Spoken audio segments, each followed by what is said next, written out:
Amin. Nice to see you. Hello, good afternoon. Nice to see you too. Good afternoon. Good afternoon, everybody.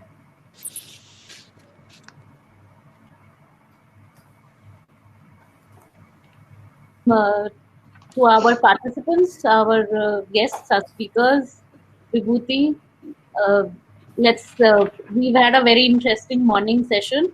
Not a lot of fights, but a lot of agreements and a lot of questions rather than fights. A lot of questions, the debate is open, and we are hoping that the debate now will take a new form in this second session. I'll leave it to Aruna to go through the formalities, and and then we'll take it as it comes.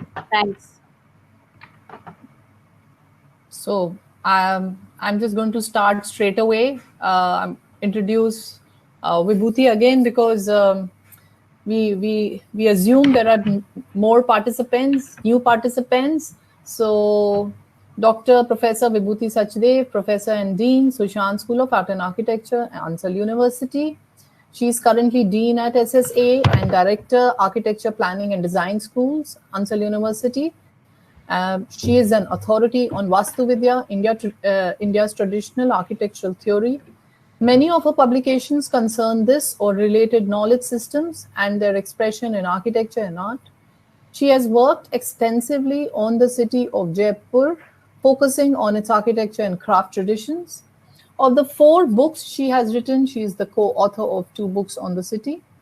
Building Jaipur uses Jaipur as a test case for exploring changes in planning theory and practice in India between the pre-colonial and post-modern eras.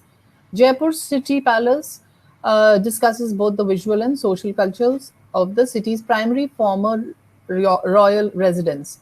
Since publishing these books, Dr. Sachdev has been a consultant on the restoration of the Jal Mahal in Jaipur, was the design curator for the artwork of its pavilions, and the co-curator of the exhibition Painted Pleasures.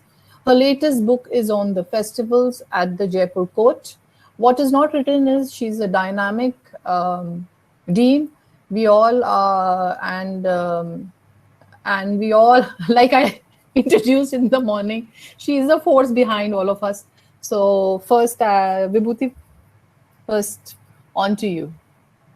I'll give the thing. I'm going to leave this on, and yeah. Vibhuti, would you like to speak now? Okay, I think there's some connection issue. Vibhuti is on mute. I'm on mute. Yeah. Good, you didn't hear all that. Yeah. So shall I speak now? Yes. Okay, so welcome to all, and I'm going. Is disturbing a bit. Yeah. Sorry. Sorry, I have to switch my mic off. Sorry. Otherwise, there'll be an echo. So I just want to introduce SSA Factor, which we, which was born 3 years ago as a sort of a platform for interacting with other faculty, also for peer learning, senior faculty learning with younger faculty, and also, to give a platform for, sometimes to air the awkwardness one feels in the studio when one doesn't know what to do about a particular situation or a subject or content, and to be able to speak freely about it in this forum, to say, hey, how do you go about teaching or learning this? And so we always have a group of interesting people. So it is a faculty training program, in terms of categories, and we have a beginners and a mid-level and a advanced level program. The advanced level is more geared up for advanced research, PhD, postdoc, writing research papers, and so on. So 2 years ago, Collision was born. Now, the Collision was born actually to desensationalize arguments, and it is because we felt that there were strong opinions in the field of architecture which needed a platform where people could just come and agree to disagree, and it is okay to have different opinions without being too judgmental. And in this growing climate of increased intolerance with difference of opinions, we thought that this is even more important to establish that you could have almost sometimes radically opposite views of the same point, and yet both can be correct. And so it was basically to bring that culture of disagreement and to learn from the idea of vivad, which is opposing views, rather than samvad, which is a conversation. So that is why we started this, and we have had very interesting conversations or arguments in this on this platform, and we really look forward to the next one with Suhasini and Amin. And I think what was discussed, in the last session, just to kind of update the new guests and attendees, that both of them, Sanjay and Hossein, talked about materiality and the non-materiality of architecture, which the non-materiality was the design territory, and the materiality was the building construction territory. What emerged was also that even though we all debated and discussed the role of is this a linear process? Does building construction take over when design does? All those standard questions. There still seems to be a divide between the processes, that design follows a certain process, that building construction has other preoccupations that are also important, whereas when one is designing it, you suspend those very pragmatic preoccupations in order to debate, or in order to reflect on design. So in terms of processes, there still seems a kind of a separation, and one of the ideas which Aruna said, what if all studios were building construction studios, and then design was a part of it. And Sanjay did suggest that you could do it in for vernacular indigenous architectural processes. That is what happens. That construction technology is around, and then design comes in as something that construction technology serves, rather than the other way around.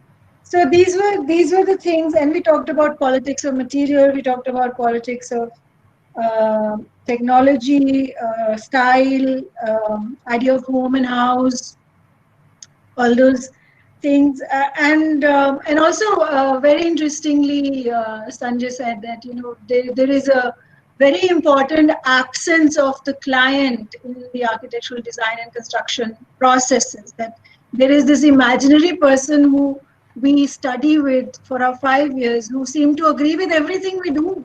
I mean, there is this, the best client you have in the world, who never objects, has no budget, will spend as much as you want, and is docile. And so when one graduates, you graduate with that idea of a client, and suddenly when the client starts speaking, you feel shocked. You think, my God, this guy has a voice. So that was another important thing, how to bring that element into education. So a very, very enriching session we had in the morning, and I look forward to another one with Suhasini and Aruna.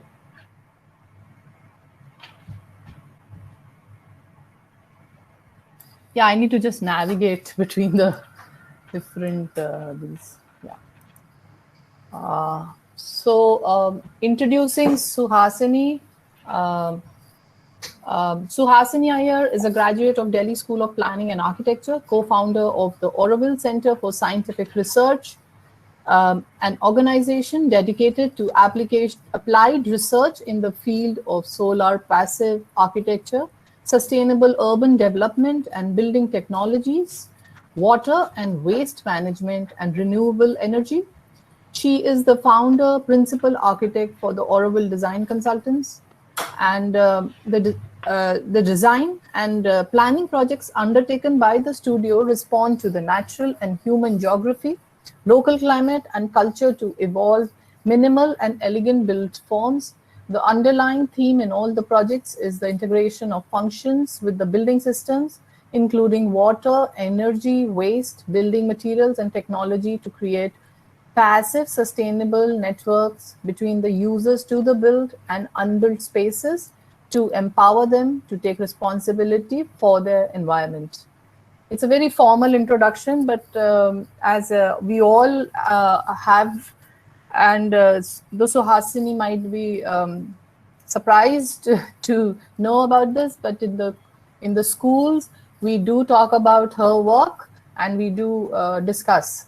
So she is not somebody that our students would be very alien to.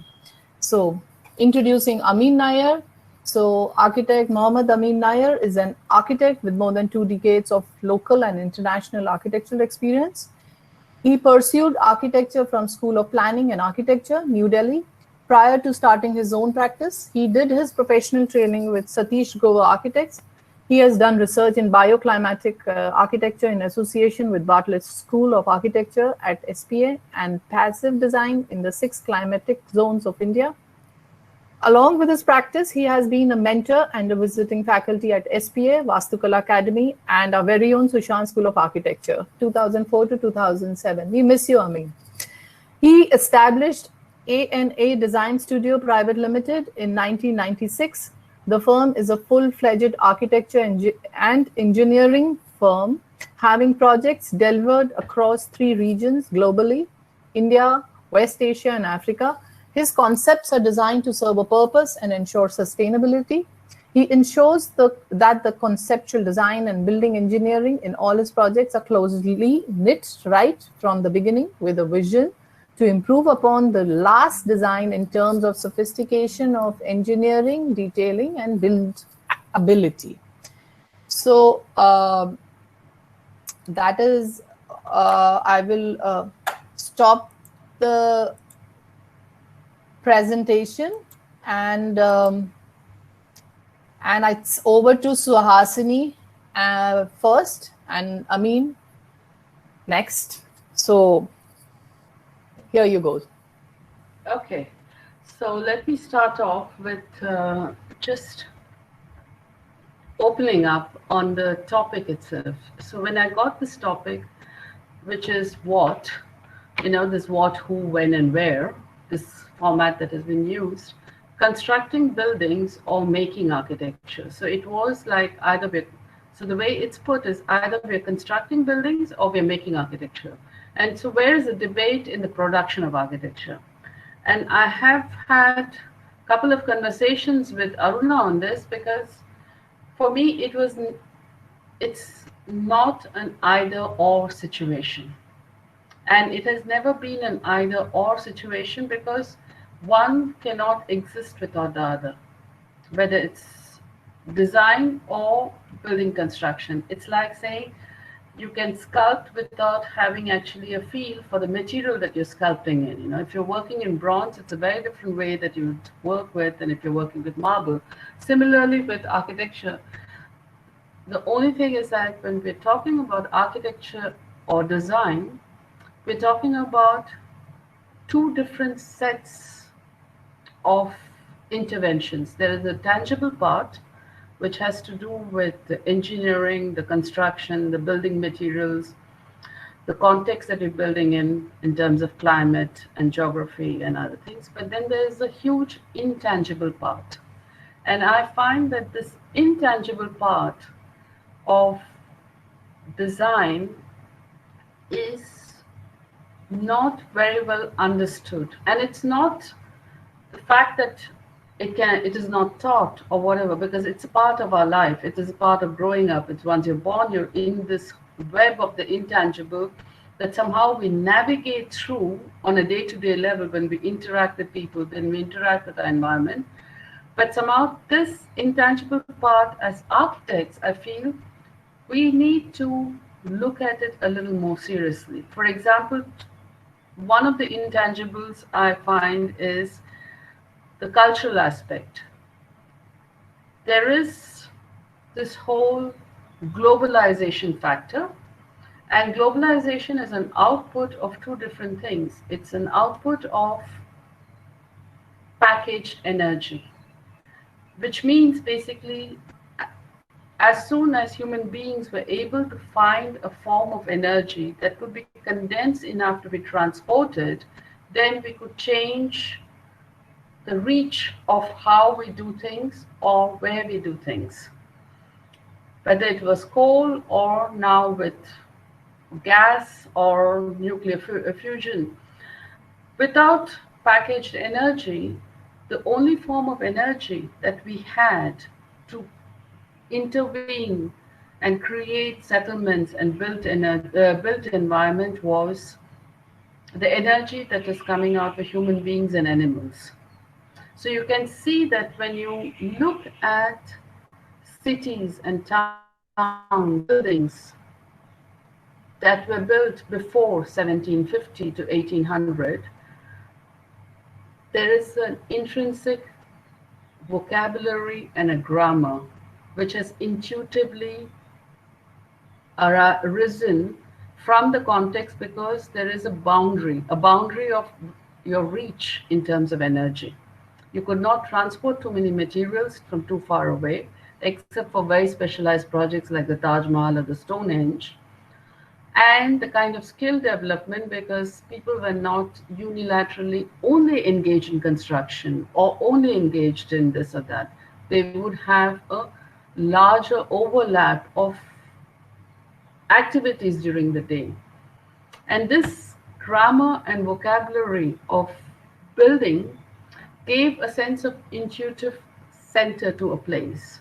Now, whether we like it or not, we have gone through a transition. And today we have high calorific value packaged energy that allows us a reach. That is, you can get material from any corner of the world so long as you can pay the bill. You can get any expert from anywhere in the world. You can even have labor from anywhere. Okay, so where is the boundary today? Where are our boundaries in terms of our intervention in the society that we're building for, and where is the intangible aspect of whether we talk about a client or the urban planning network, their intervention into how we approach the problem. So this is one of the things that occupies me a lot, is the intangible aspect between society, culture, reach. And how are we looking at it? Because in the end of the day, globalization has brought a huge gift to us in terms of information sharing, exchange of ideas, innovation, and solutions. But at the same time, globalization gives us the illusion that we are not bound by the geography of where we are, which translates then into local area problems, whether it's natural disasters or social unrest or, issues of disparity and economic ups and downs, which doesn't give any kind of balance between life work that most of you people know as architects. You meet a client on Thursday and he wants the design on Monday, and then it sits in the shelf for 2 years till he's finding the financing, and by then you've moved on, you've better ideas, and then they go and build something which is left over from the fridge. So for me, the intangible aspect of the intervention between design, development, and the society that we live in, and the gaps that we are trying to plaster over. But at the same time, there's another aspect that I'm concerned about, is sustainability by substitution. Because of the complexity of our choices being dictated by external agencies, we do not have the capacity to take charge, whether it's in our private life or as profession. So I find that a lot of millennial generation actually looks at sustainability, for me, almost like a jargon, because they look at sustainability as an exercise of substitution. So 20 years ago, incandescent to CFL, then CFL to, LED, or low flow taps instead of normal taps, or earth instead of normal bricks, or compression structure instead of frame structure. So it's always, sustainability has become a simple matter of substitute or eliminate. It is not actually looking at the issue of how the whole structure has come about.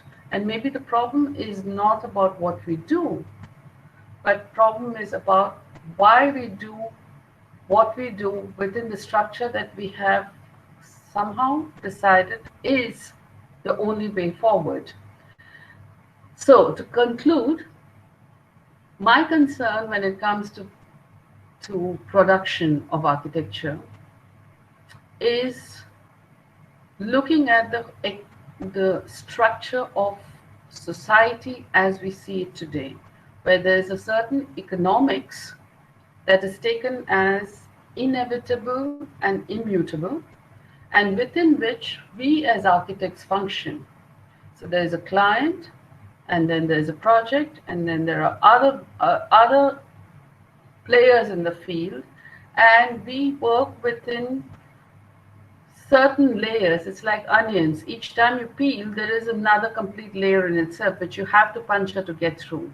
There are some architects, I've been looking at some of the works of Amin, who try and successfully manage to blend in many of these skins to create something which is more, how do you say, take it to the next level.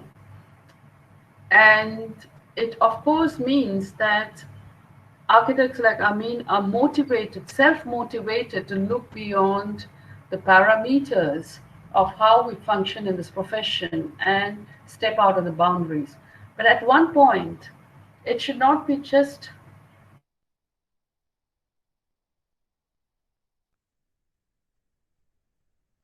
interested in looking beyond the boundaries, but actually taking the whole formation, the academic formation of architecture and planning into account and start having a broader base, allowing students to have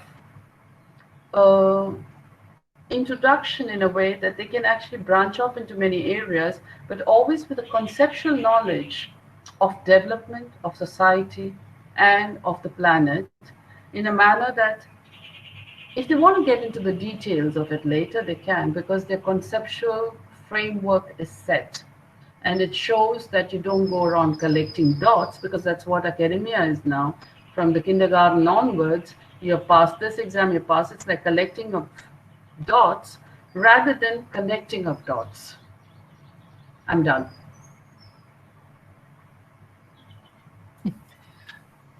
Yeah, I mean, over to you. You need to unmute. All right, thank you, everyone. Pleasure to be here.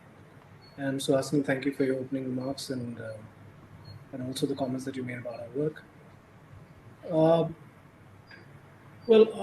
My take is a little different on how we are building and how it is that we are achieving the buildings that have been built. Vibhuti spoke about the previous session. And I believe there's been discussion, not just in the previous session, but otherwise as well, about the conceptualization of architecture and the unbuilt form and the ideas that go into it, etc. I am a more nuts and bolts sort of a person. And for me, architecture serves, and always does, without fail, without a single exception, in my view, serves an economic purpose. And so long as you are part of that economic purpose and you are able to work within the system of economics and deliver within the system of economics, you have a way of moving forward. And every project, every detail, everything that you do may not be the perfect one. But like I said, I'm a more nuts and bolts person. So for me, a good solution today is better than a perfect one tomorrow. From the standpoint of energy and optimization, and various debates that have happened around it, I think one of the things that we need to understand is that the architect's role is seldom that of a project initiator. As an architect, very, very seldom do you actually initiate a project. The initiator is somebody else. There is a business or a public need that causes the need for a building to be initiated, and you come in at that stage. Before you are asked to come in, a lot of economic decisions have already been taken and they are already sort of cast in stone. So for example, in most modern cities, you don't really have a say on siting. You may have the most inappropriate location for a construction to be done, but if that's what the master plan is, and it's been done 20 years ago, and somebody bought that land 10 years ago, initiated a project 5 years ago, and got the funding 1 year ago, that's what you deal with. And so then the question is that, okay, so even if there is a mistake that's been made earlier, how do you work around it, and how do you deliver the most valuable proposition that you can in the given situation? And here I think that the production of buildings really is what we need to be concentrating on. Globalization is a wonderful thing, but we don't need to take it hook, line, and sinker. We don't necessarily need to outsource everything that we do to China or to wherever else building material is coming from. There is an incredible scope of hybridization and indigenization across the world. Whichever part of the world you work in, you will find that there's always a great fit between what you already have and can use, and what, if you get from somewhere else, will add to the process, reduce its time, improve its performance. And herein, I think, lies the challenge: the acceptance or the lack of acceptance, or not accepting the fact that that the incremental change or value that you add is anything small. An architect will add incremental value by simply doing a good plan. So whatever a builder or a developer or economic system may throw at you, simply by doing a good plan, you're already adding value. And in that case, you're not really extending yourself beyond your own studio. You've got a bunch of guys, you sit with them, you ideate, you work at it, you make a good plan, and you give it. And you may well work within whatever is then the outside system. The other alternative is to expand yourself a little more and say, a good plan is a given. A functional building is a given. Nobody is going to appreciate me for that. What do I bring on the table which makes it that much better? So therein I need to draw upon my education that happened in school, that happened in my BArch degree courses, the education that happened over travel, the education that happened over working with multiple kinds of businesses. And you draw upon, for example, an example that I give quite often is our buildings need to have high services. And those high services need to then be connected to the structure of the building. And typically that is something that is relegated to whatever you want to do on the site you can do. But if you bring in experience from somewhere else, for example, our organization brings it from warehousing. We feel that warehousing structures, the structure in which you actually put pallets, are delightful structures to use for hanging services in a building and connecting them as well. And we've been using it for multiple of our buildings, finding that we actually reduce cost, increase efficiency, reduce time for the fitment of the services, and the services function better because they are not left to the last guy who's working on the site and sweating it out to fix a cable or fix a cable tray. So as we move along in this debate, I think I would also probably share a few other things and a few pictures of what has been done. But I believe that the production of buildings really is where we need to focus. And I don't think that the idea of production of buildings need to take away even one iota from the idea of design that we've spoken about. So Asni, please.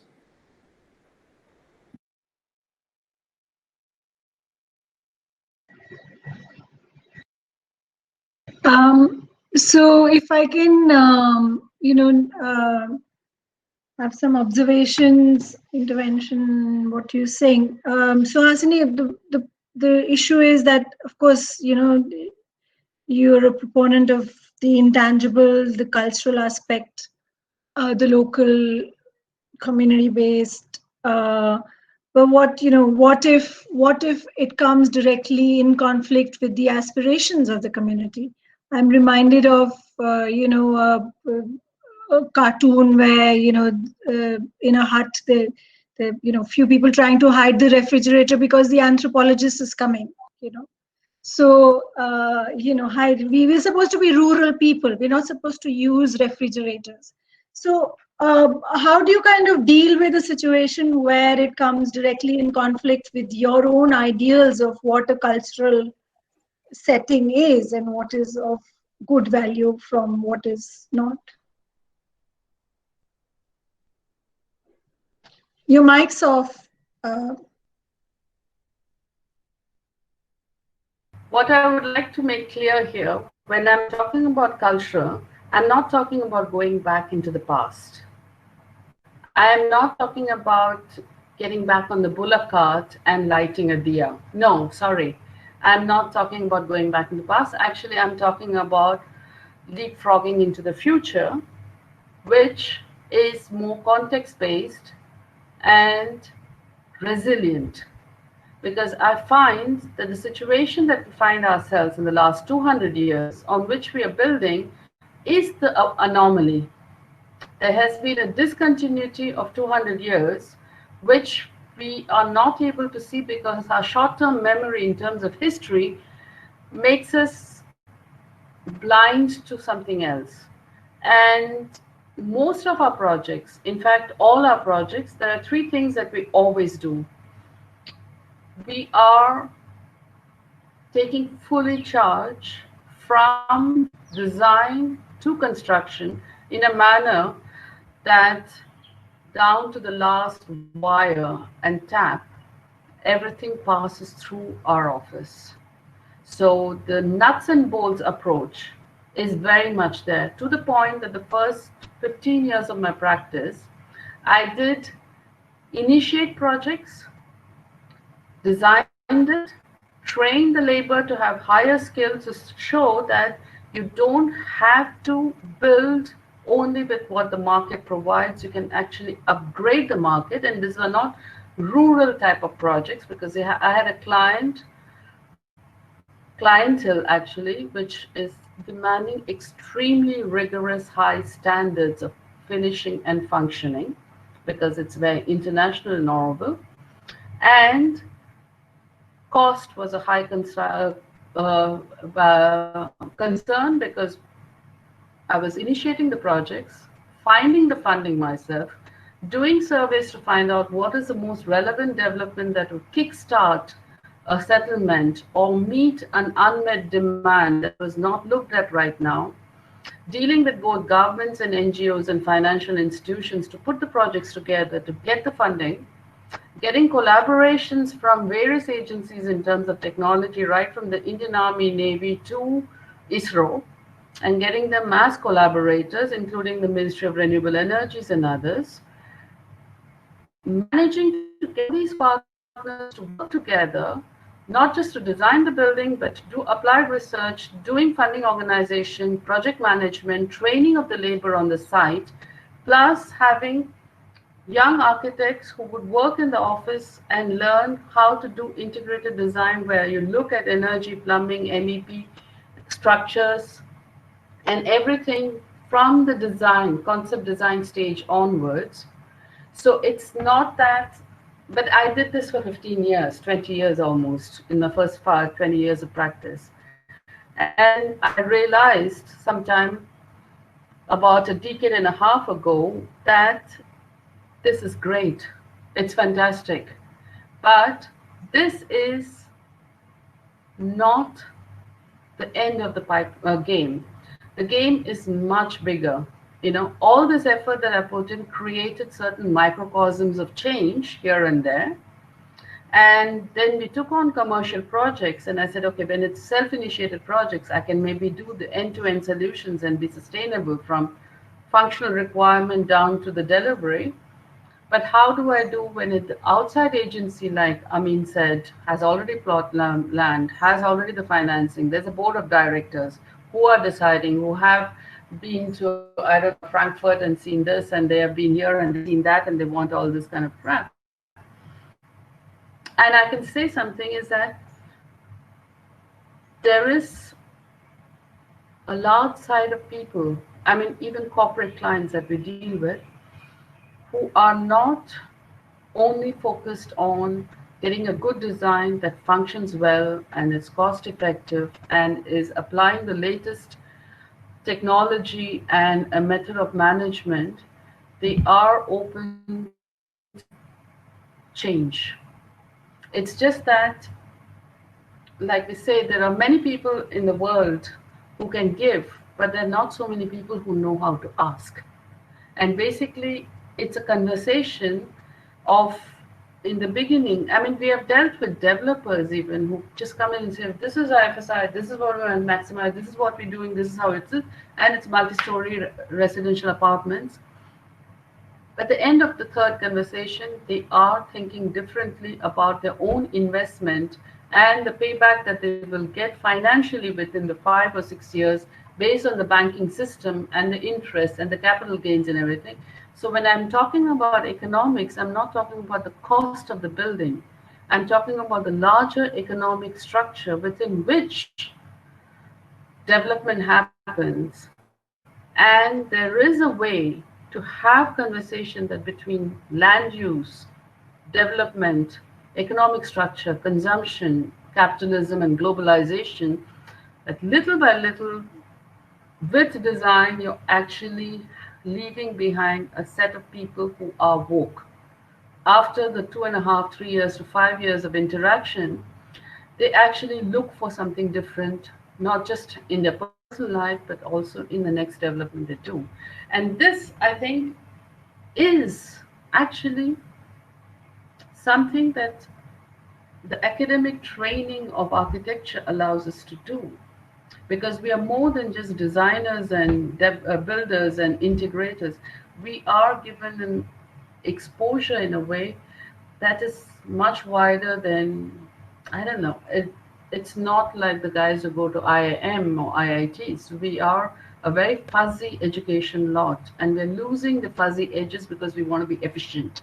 And this drive to efficiency sometimes puts us on certain tracks where there is very little merging happening after a certain point. I can, at some point, show you some of the pictures of the projects where we show you that where the initiation from actually identifying the developmental need of the settlement and from financing all the way to building it, and then having the clients or the users, not even the clients, the users, the potential users interacting with us to come up with what we call co-creation in terms of design. You know. Over to you. Vibhuti, you're on mute. You're on mute, Vibhuti. You're mute. We can do that in the next round. We can do that in the next round. If I can just ask the counter question to Amin about, the economic purpose of design, and that to me seems to be, a very, very highly controlled process where, everything is broken down to numbers, the nuts and bolts. And have you ever found that this kind of, control has in a way come up against the user trying to exercise his or her identity and being disobedient with your design? We've all seen designs where the user is supposed to walk in a certain way, but they'll go zigzagging across the lawn, and you think, this is not how it was designed. So do you get examples of that sort of disobedience? Well, that's a very, very strong word, and it can come from somebody who's a dean. I get it all the time, so I know how it feels. For a commercial practice, I don't think we go down the path of saying whether you're going to be obedient enough and if to accept the design, etc. I think very often the point, and I like this word very much, so I'm going to use it in my response as well, this word disobedience. The disobedience actually comes from fear. And when I did my first project in Africa, it was for a very large business headed by an Indian. And his interest in having us there was a lot of it had to do with the fact that I was Indian. It wasn't really my skill or experience or anything. I was there to Hindustani, that kind of stuff. I see the intangible aspect. So, in my first meeting with him, he said, Amin, I have just one thing to say to you. I said, what is it? He said, don't let your dreams be my nightmares. So and I recognized that not as something that was inhibiting. I think it was probably previous experiences, and I don't want to go there, of stuff that has happened, that has come out of a design or an architecture office being built to only realize that it doesn't really function the way that it was supposed to be. So it's a lot of it brought out of fear. And I think that's where our academic training ought to be even more rigorous on the idea of fundamental research. So when you're walking into a client's office and he already has a preconceived project, he wants to, for example, build a mall, and you've agreed that you want to build a mall, then you need to really understand how retail works. What are going to be the people who, what kind of economic hinterland is he looking at? What is the catchment? What sort of retailers are going to come there?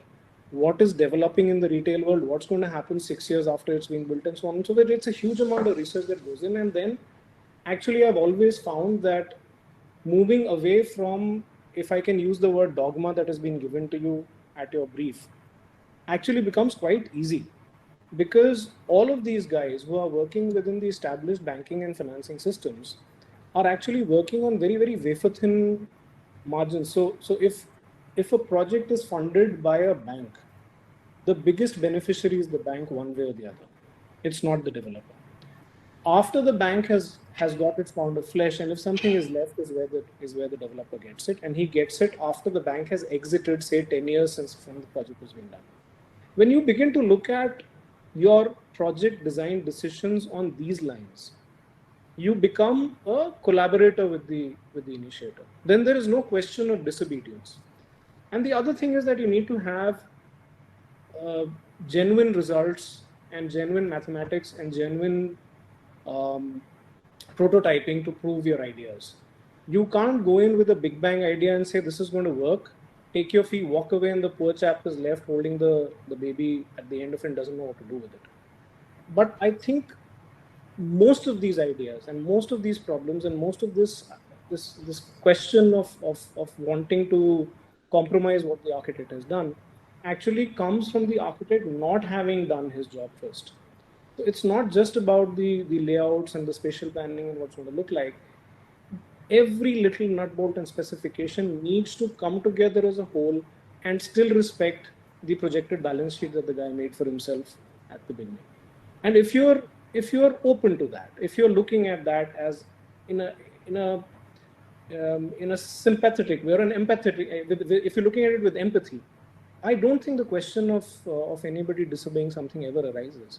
In fact, there have been instances where I would say that we've designed something in year one, and by the time the construction has gone on to 50% or 60%, we ourselves had gone back to the client and said, look, we've done this, we've run our simulations, we're almost at this level now, and things have changed. There's been an economic change, or there's been a change to taxation, or there is a difference in the import laws that are there in the country, and maybe instead of A, if you did A dash, you were better. At that point of time, we found our relationships even strengthened more, though it means a little, a few hundred hours of work extra for everyone, but it doesn't really matter. So to be honest with you, Vibhuti, no, I've never really had a situation of disobedience, as you put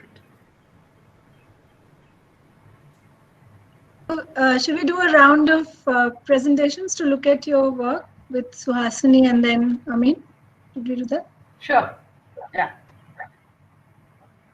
So I just you open up my thing on presentations, or how does this happen? Yeah, Suhasini, like we were discussing, there's that present now button. If your presentation, you can open a window. First, you'll have to keep your presentation open, and then open the window and select that. I can present for you, Suhasini, and you can just tell me when to move in the slide. Is that good?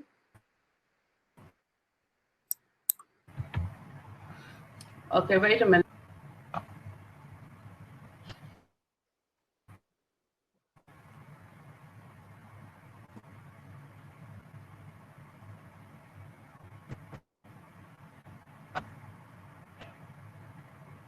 I don't know. I'm not.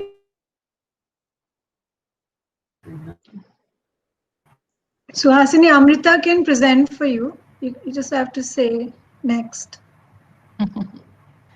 Would you? Yeah, we have the presentation, so Okay. we can present. Yeah.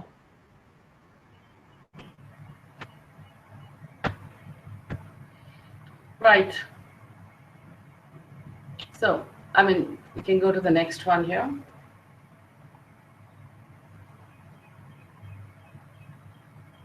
So I have been through this this slide where I had talked about what, how, and what we do. And so let's go to the next project. Next slide. So you see, this is a project that I started sometime in 1988. So it's 32 years, and we're still working on it. And I don't know, maybe I'll be still working on it and reincarnate. I don't know. So this was one of the projects that we started where we said, we want to build with earth. There was no client in 1988 who wanted to build with earth. People didn't know what building with earth was. I had not been taught in SPA and compression structures and other things. But we found agencies like HUDCO and others willing to take a risk on us, putting in the funding, found the site, came up with the concept of participation from Ministry of Renewable Energy so that the entire building is off-grid, and I just worked with some papers research papers that I found on wastewater recycling, so that every drop of water that is used in the toilets and other things is recycled and used in the landscaping. Research and work with people who are working with indigenous and trees and plants so that we have minimal watering for the landscaping. Can we go to the next one? Yeah. And only use materials which are available within a certain zone. And the cement and the concrete that you see is actually ferrocement, because we specialize in ferrocement. And this project, in a way, was a learning experience because we made the earth blocks, and during the process of making the earth blocks, we realized that the earth block machine that is manufactured in India does not give you a certain accuracy of size nor an even compression, and technically does not provide you the kind of wet and dry strength that you need for a tropical climate like in Oregon, which you have 1,500 millimeters of rainfall at an average. So during the process of building, designed our own machine with subprims, which helped to set up the Orville Earth Institute. Next. Next. Okay. And what you see, these are the, no, go back one. What you see are, these are the original bricks 32 years later. I don't know, okay. And we, in the photo of on your left, you can see the windmill, the wind pump, which is pumping the water needs for the entire campus. This design, when we started, we designed it for 300 visitors a day, because at that time in 1988-89, we used to get about 100 people visiting Oroville. Today, it handles about 10 to 12,000 visitors a day. So we're constantly changing, developing, and with every new ideas, technologies, and research that we do, we keep expanding, adding buildings to the campus, and it grows. But the main purpose of the building, which is still to give information on Oroville, stands. And we still recycle every drop of water. I mean, toilets with at least 5,000-6,000 people using it every day is not a joke, the amount of water that we harvest. And from this, there are several projects like this. Like the next one, here what you see is a school, a kindergarten. We wanted to build, most of the kindergartens tend to be ground floor structures. They tend to be standalone. And we realized that if you're going to build within a tropical zone, one of the best climatic appropriate roof is the Mangalore clay tile roof, because it actually works like the scales of the skin on the snake. With each tile, as it heats up during the day, it expands and contracts, and each one moves differently, and it's a kind of a mobile roof. The only problem was wood is a very scarce resource. It's almost a non-renewable resource in India. So working very closely with engineers, we came up with prefabricated rafters. So what you see here looks like a normal wooden rafter replaced by concrete, but actually it is a space frame. Each of the rafter is cast on site at the ground, lifted, put together, ferrocement nodes made. At the end of the day, you have actually a space frame on which the tile roof is taken. So that's why all the rafters are on the same size. And the building itself is made of compressor blocks. It has a rammed earth foundation. We have been working a lot with local masons and craftsmen trying to refigure flooring and other techniques that uses only colored cements, but we have about 35 different colors that we do now, and very high gloss finished floors. Next. Moving from there, this is a project which is a solar kitchen. I mean, you can what we did here is most of the projects till then now was small span structures or domes and walls and arches. So we decided to take it to the next level to see if we can actually do commercially viable building using earth.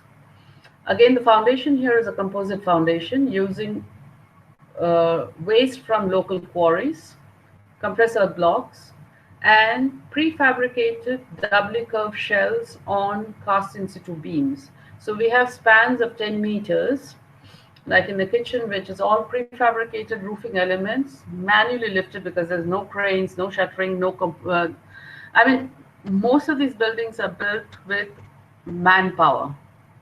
And the reason is that first, we are in a zone which has very little, now it's coming together, but very little mechanization in construction. So we did not allow that to stop us from doing actually highly sophisticated buildings. We said mechanization may not be there, equipment and instruments may not be there, but we can use manual labor in a very clever way to build large span structures, because it has always been done since centuries. Only now we rely completely on mechanization and mass production. Because one of the resources that, I mean, the only resource that India has is human resource, actually. Everything else is kind of scarce in nature. Next.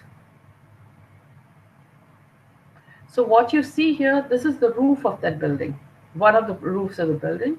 It's about 11,000 mirrors stuck on a section of a sphere of 16.6 meters diameter, and the left hand side of the picture is where you see the boiler. There's water in that, and normally that boiler arm looks black because it's a copper tube. We go up to 700 degrees centigrade at one bar to generate steam, which cooks for 1,000 people every mealtime. And this was to actually do a applied research on fixed parabolic hemispherical solar reflector to use solar thermal energy as either preheating or final heat source for many of the uses that we need, because India is importing its fuel. Most of the country, the manufacturing to transportation runs on diesel, which is a fuel that we import. And most of our energy production, because our grid and electrical grids and the transmission system, and including the thermal power plants, constantly trip or go on load shedding. So we use diesel for our diesel generators as power backup. So we looked at using solar thermal, because at an average we produce 1 kilowatt energy per square meter at 12 degrees north latitude where we are, for almost 9 to 10 months a year, and we have very few cloudy days most of the time in India. To be able to actually produce energy in a manner, either to use steam directly, whether it's for food processing, cooking, running machines, energy generation, or even as a preheating source, because heat is one of the major uses in a lot of industries. Or even we're now trying to use preheating for air conditioning, to have small scale, cold storage units for rural areas, to have value addition to the agricultural sector, to improve the economic outlay in the smaller villages, because most of the farmers are 5 acres or less farmers. Next. This is an interesting project. Here, I had a client, but the money was coming from the central government. So there was an agency, which was the Center for Indian Studies, and the money was given by the central government, and we had to build within the costing that is published by the central government for the PWD of India. Okay, so if you go to the next slide.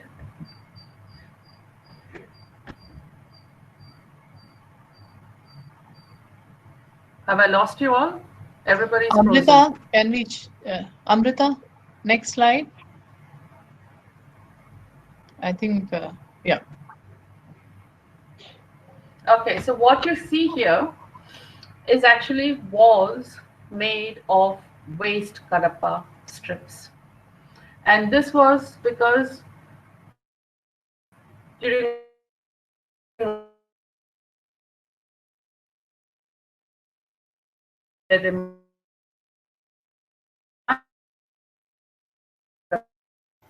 stones, the boulders actually, edges, these trimmings are dumped in agricultural land of distressed farmers when monsoon failed. We are using this as our walling material now, and it's excellent because you don't need to paint it, you don't need to plaster it. It takes the heavy monsoon driving rain of this area. You can use it as partly in internal walls. It mixes well with, Amrita, if you can go to the next slide. Yeah, you see, we have used rammed earth, exposed concrete, waste stone strips, and unpolished what we call andhra kota on the floor. So the designing of the building is done in such a way that all the services are integrated into the design, that during the process of construction, the services are going on at the same time. There is nobody coming and chasing the wall and breaking it open and re-putting a wire and stuff like that. And that when the walls and other things are finished, we can just lay the floor. So our design process is done in such a way that it integrates within our design all the different elements that goes into the building, and training the labor enough that they actually build with all this integrated without going in for industrialized products. So what I'm trying to show here is that we can build within the cost fixed by the central government, PWD cost, with skilled labor and within a timeline for large-scale projects without being dependent on industrialization, by using local labor. We don't use migrant labor, local labor, where project to project we actually build up self-contained teams of small contractors who can then take up different parts of the work. So when I'm talking about economics, this is what I'm talking about, is that with each development, you're actually making a change in the economic viability of the people living around, not just the building that you built economically, but actually created a community that can live off its own labor. Next. And most of our finishes are non-industrialized. The wood that we use is almost all recycled. We try to come up with furnitures that are appropriate for non-air conditioned tropical spaces. So even if somebody air conditions is fine, but you actually try to, instead of this heavy duty interiors with all kind of other things, if you try to work, I mean, it's, all of us have seen houses and hotels and others which have this kind of thing in the verandas and pavilions, but this kind of furniture is actually more appropriate because it's easy to repair, easy to use, instead of this heavy duty upholstered stuff with fabrics that does not actually breathe. Next. And this is a library, again, the public library, where we have used compressor blocks, exposed concrete, metal roof. Next. And this is a project, a housing project, where it's what we call poured earth concrete, where you use construction waste graded, mixed with earth and cement in a concrete mixer. Go on. Actually, this is how it is. We mix it into a concrete mixer, put up the shuttering, and pour it and make walls. So in a way, it's using low-skilled labor for high-quality walls. And again, mixing it with different materials to create something interesting. Next. And the way it works, with one set of shuttering, you can make several 2 walls a day, and you will get a couple of shuttering, and you can put in all your services in the walls while you're concreting it. Next. Go on. I mean, I think most of it is this is Kadapa waste with trimmings. We do a lot of rainwater harvesting. In the earlier picture, if you saw, we had these stepped courtyards where the roof runoff is harvested, and then the surface runoff is harvested in the bioswales. That part of the project is still we are awaiting funding. And then with the bioswales, we can actually have shallow open wells so that at least 4 months to 5 months a year within housing settlements, which can be up to 3,000, 4,000 people, that you can actually supply potable water by dual system, that all the surface runoff, depending on how you plant, what kind of parking system you have, and where your sewage treatment plant is, you can actually have potable water from harvested rainwater. Next. And in these are apartments, but instead of a concrete slab, we have used segmental arches as intermediate floors and roofs. Next. So that's how it finishes. So inside the building, you get these segmental arches. So it's like a brick, very flat brick vault, so that you don't have to build too high and have more material costs going up, but yet have a high ceiling, the normal 10 to 11 feet ceiling. Go on. Next. And we also do, stop here. And we also use styrofoam, or what we call thermocol in India. Pondicherry has a huge packing assembly industry, so they get a lot of thermocol, which is coming with machinery. And within Normal we use, because we have a system in Normal where we segregate our waste, and then we have something which is called an eco service, and different waste which is segregated, you can access it.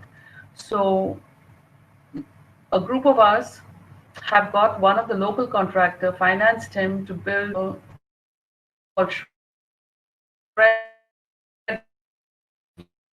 it, and we get it from him. We use it as under the floor filling, we use it as insulation, we also use it as sound insulation between apartments, and it's basically a material that is non-biodegradable. It just gets smaller and smaller in terms of pellet size and gets into everything.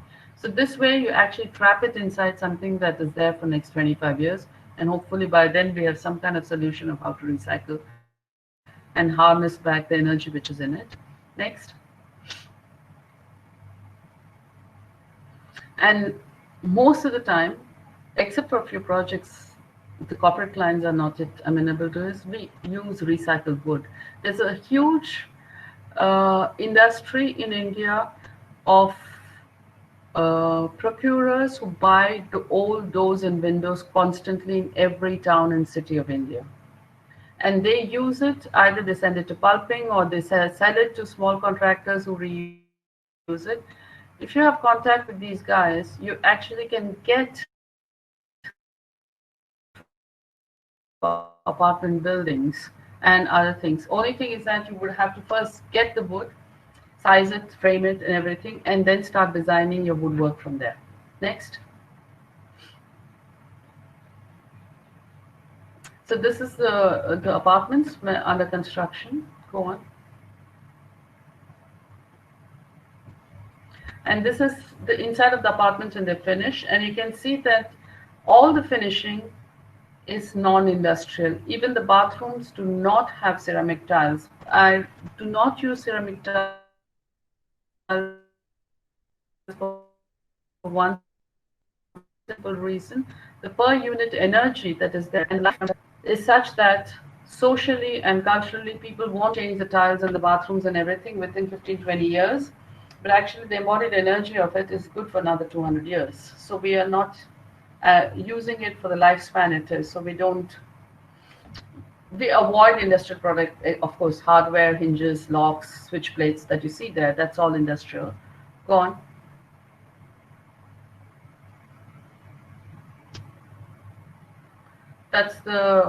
We get third quality ceramic tiles from the factories at very low cost because they usually just junk them. And we use it as reflective tiles on all our roofs. And most of our roofing finally also ends up having solar photovoltaics because projects tend to be grid connected. Luckily in Tamil Nadu we are allowed on LT connections to have grid connections so that during the day we feed the energy and then we bring it back and avoid as much as possible the use of batteries, which use a lot more energy for the output that they have besides the manufacturing and disposal product side of it, which is highly polluting. Next. That's it. Go on.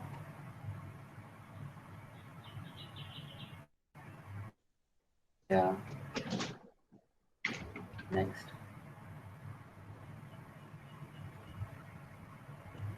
That's it. And I'll just show you one more slide. Go on. So another thing that I wanted to talk to you about is that it's not just the design and the construction and stuff like that. Some of our projects, we actually have sensors in there, and like this one, Humanscapes Habitat, we have sensors. We were monitoring and taking readings over the last 1 year. We have done it now, and we'll be doing it for 1 more year to find out different things, which is the indoor condition, outdoor condition, time lag, heat island effect, and other things, to make sure that between the settlement planning, building materials use, the building envelope design, and the kind of activity within the building, what is the output in terms of comfort. I think I closed on there. Thank you. Thank you, Suhasini. I have a question regarding just the examples that have been shown by Suhasini ma'am.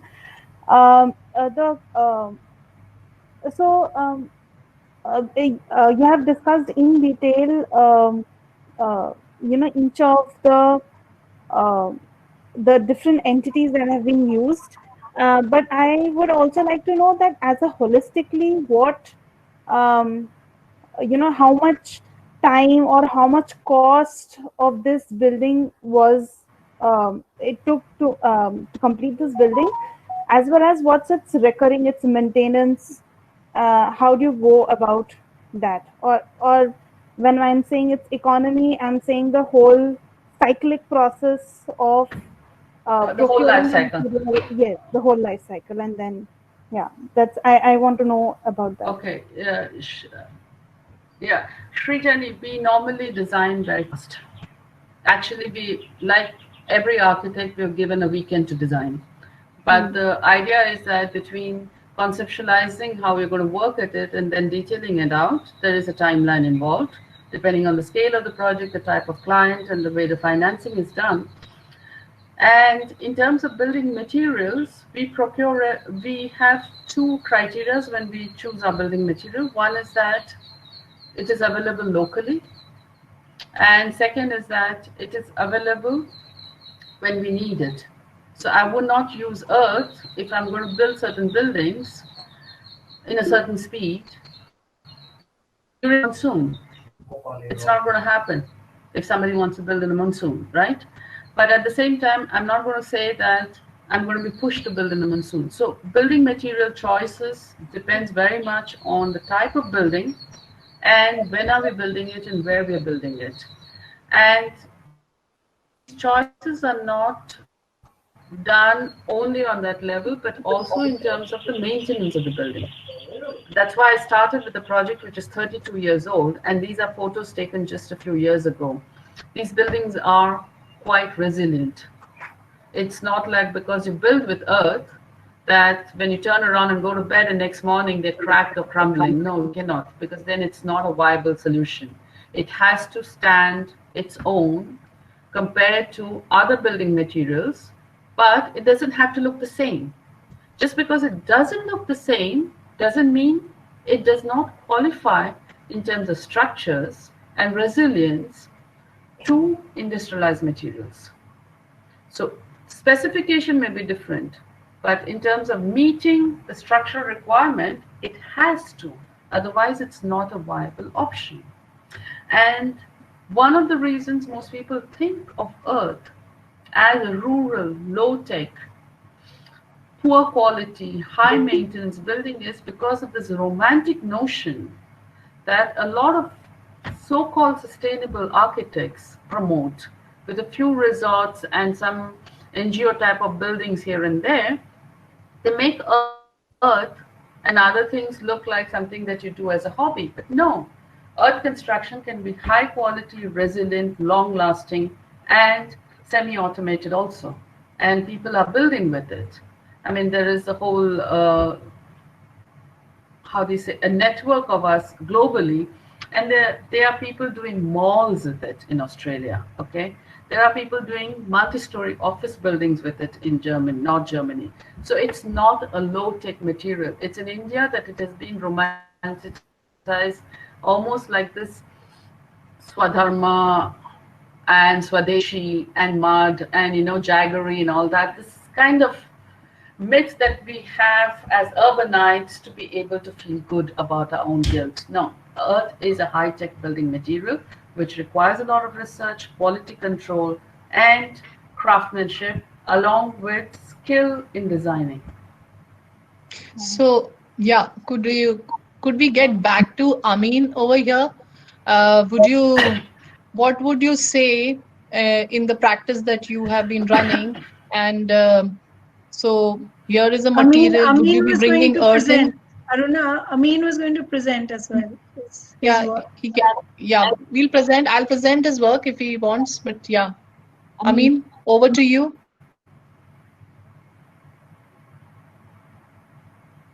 You need to unmute. Silent. I'll try and put my slide on, otherwise I'll seek your help. Would you want me to present, Amin? Okay, he's presenting.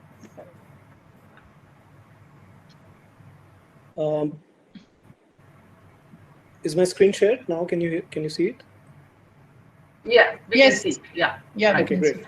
So, so what I'm going to present to you is not a building, actually, but it's the beginning of a project which has everything wrong with it and everything that can potentially go wrong from the standpoint of environment, engineering, and economy. A little bit of background: this photograph is taken 2 years ago. It's on mainland Lagos, about 5 kilometers inland from the Atlantic Ocean. And the place that you see is actually one of the natural drains that drains into the ocean and takes away rainwater.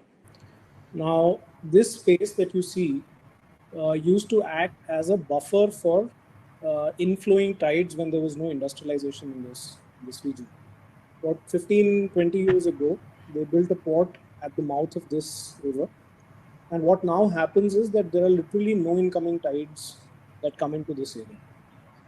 And by virtue of the fact that this is in Lagos and it's next to the port, this land became extremely valuable and people wanted to build on it. So from an environmental perspective, it's a disaster. We're not allowing change of tides, which is natural. From a construction perspective, it's a disaster because there is a lot of peat below this and there is a millennia of saltwater ingress. Not the best place to construct in. And from an economic perspective, to be able to reclaim this land and to build on it in a Naira value, which is 1/5 of the value of the Indian rupee, was prohibitive. The company that was charged with the responsibility of doing this is a company that a lot of you must have heard of. It's a very, very respected engineering company called Royal Haskana. They were also the designers of the main pier. And they came back with a system of vertically driven sheet piles that could be placed in the peat. And then you fill it up with sand and you could reclaim the land and make it stable enough for construction. The only hindrance was it was brilliantly engineered. There was nothing wrong with the technology. There was nothing wrong with how it works. It's been proven across the globe. A lot of reclamations are like that. The only problem was that the cost of deployment of that technology was close to $1 million per acre. And when you translate that to the Naira, the cost of the land would never ever pay for anything that you built on it for the city, in terms of the construction cost versus the reclamation cost. And this had been hanging for a long time fundamentally for that. We started looking at it. This land, one parcel of this land belonged to one of the companies that we're working with. It's a quasi-government organization. We started looking at it from the standpoint of re-engineering. And when I say re-engineering, we looked at Royal Haskonings's data in terms of what it is that they wanted to do with the land and how much retention value or how much compression value did they need on the finished land. And typically they were working on data or on compression values where you could actually place a 10-floor building directly anywhere on this land. So the land would have been very, very stable, but the fact of the matter is that you would never have built more than 25 or 30% of that land, and the rest of it would have been landscape, parking, roads, whatever else went, which did not need those 10 tons or 20 tons or 15 tons per square meter of bearing capacities. Now, this is where I think the idea of industrialization, depending on your networks and looking at a global solution to problems, comes in. The reason why I put this photograph up is that this was done with the collaboration of two Nigerian companies. The guy you see in the foreground is the managing director of a company that came from Dubai, the construction guys. He's the managing director of that company. There was an Indian company, which was ours, which was doing the design. And the vetting company was Royal Haskoning, which was vetting all the designs in terms of the work being done. But between all of this, a Vietnamese partner came in who could certify certain things that we used. And I will go to the next slide and you'll understand what it is that we're looking at. So this is what the swamp looked like when we went in. And the piling material that you see is bamboo. Now, bamboo is, enough has been said and written about it. I'm not going to go into the virtues of bamboo. The trouble that happened with us as an Indian company is that no Indian research organization actually has data on the structural strength of bamboo or on the piling strength of bamboo, although it is a great material to use for both of these things. But there is no certified data available. And why I'm saying it is because you guys are an educational institution. And a part of your funding as well as research can happen from looking at various building materials and certifying them in your building processes lab. But that's for another day. The material being used here is a combination of extremely high tech and very, very low tech. Bamboo is sourced locally, costs little or nothing. The granite that you see, which is used as an interstitial membrane, costs little or nothing. But the membrane that you see, which is tying up these bamboo, has a tensile strength of close to a ton per square centimeter.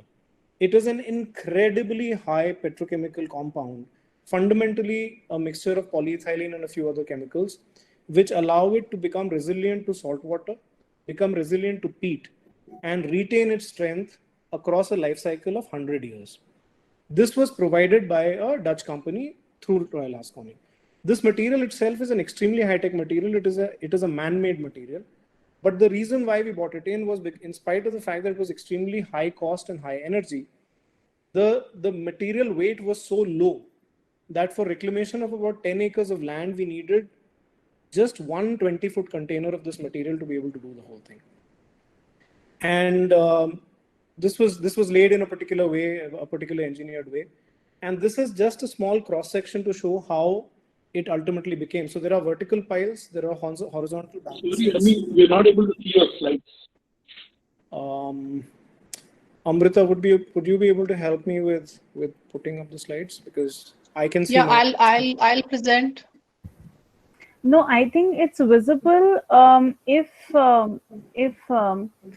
you can pin the screen, then it will come. Maybe we can try that. It's visible. Okay. Not you. No, I'm just. So, are you going to present again? Yeah. I'll try. If you can see it, then great. Yeah. So I can do it if you want, Amin. Yeah, I've got it also. Is it visible now? Is it visible? Can I can see it. Yes, It is visible. Yeah. Rajeshri still Okay. can't. It is Mr. visible. Rajeshri, Yeah, you need to pin that window. If you can go to the list of participants.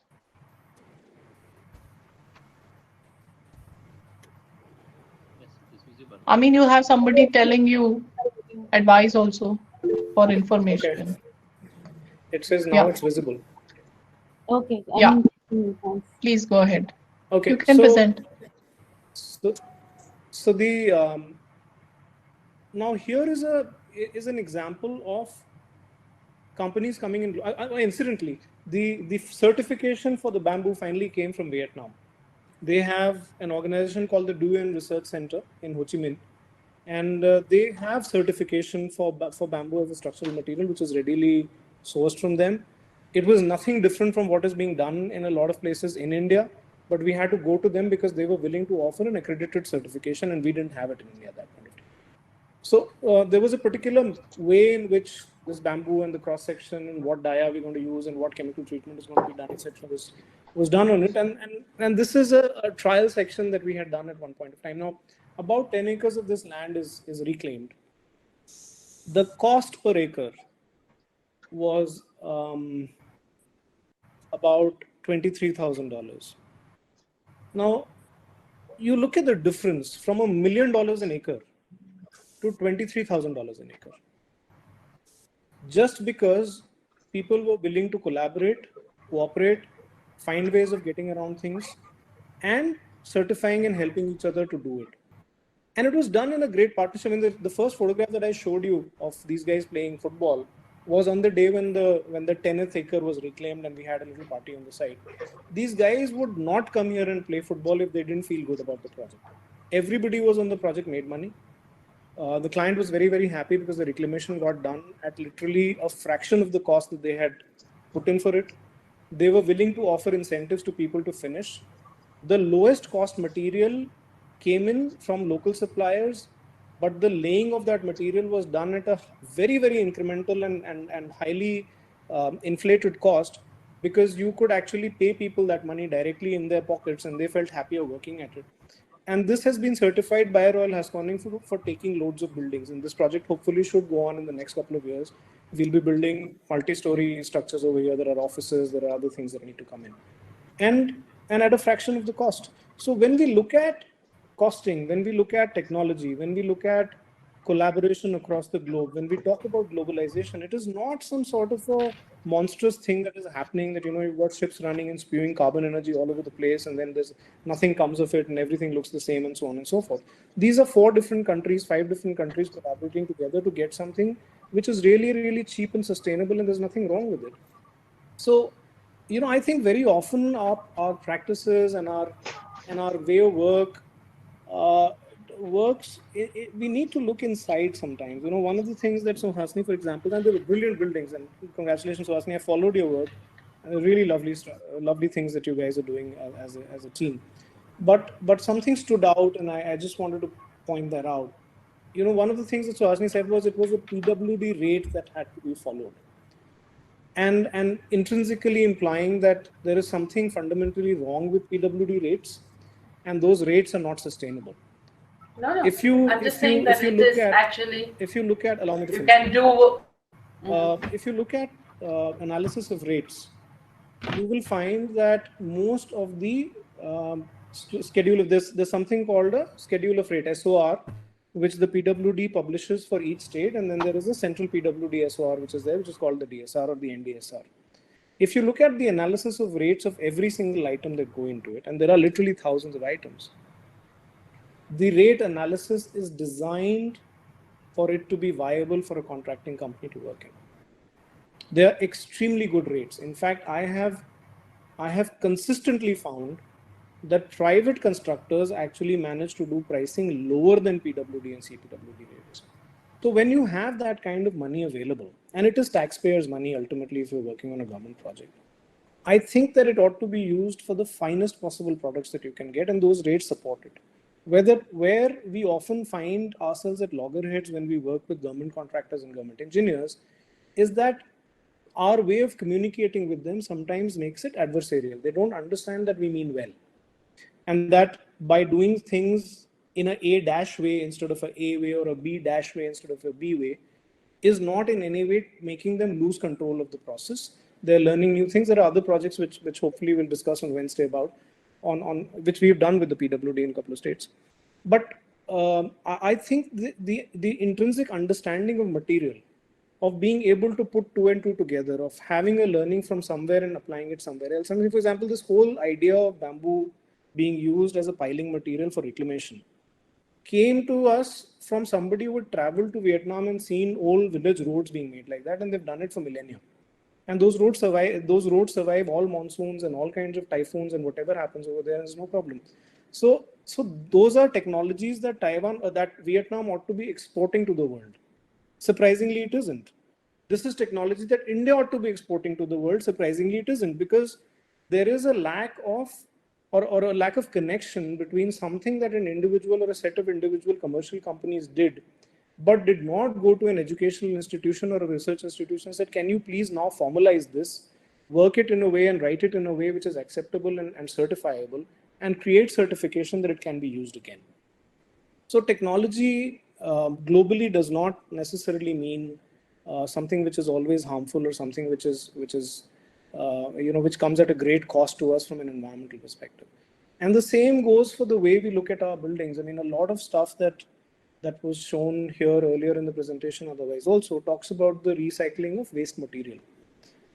It's a very noble thought and it should be done.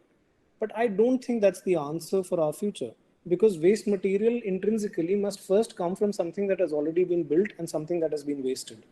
Now look at the shortfall of housing that we have. Look at the shortfall of roads and highways that we have. Look at the shortfall of any old thing that we have. I mean, our health infrastructure, I don't need to go into it.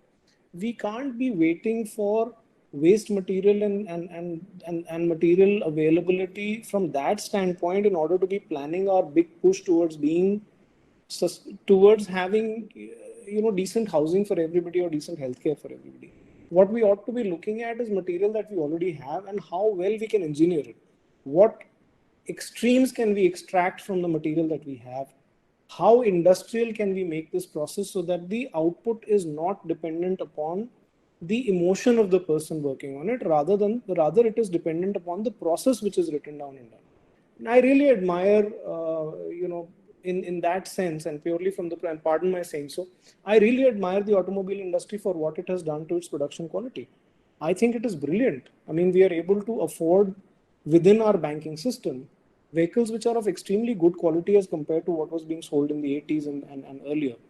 I'm not batting for carbon fuels and cars on the roads, but I'm just talking about industrialization as a process and the idea of production as a process.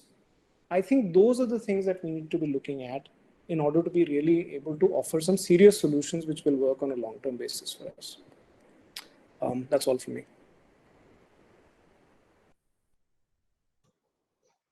So Hasini, would you like to answer? Yeah. Sorry, both of us. I think he's disconnected maybe. I think of Can you stop presenting? All of you just freeze and you're like that, and then Amin, can you stop presenting, please? For some reason. Thank you so much for interesting.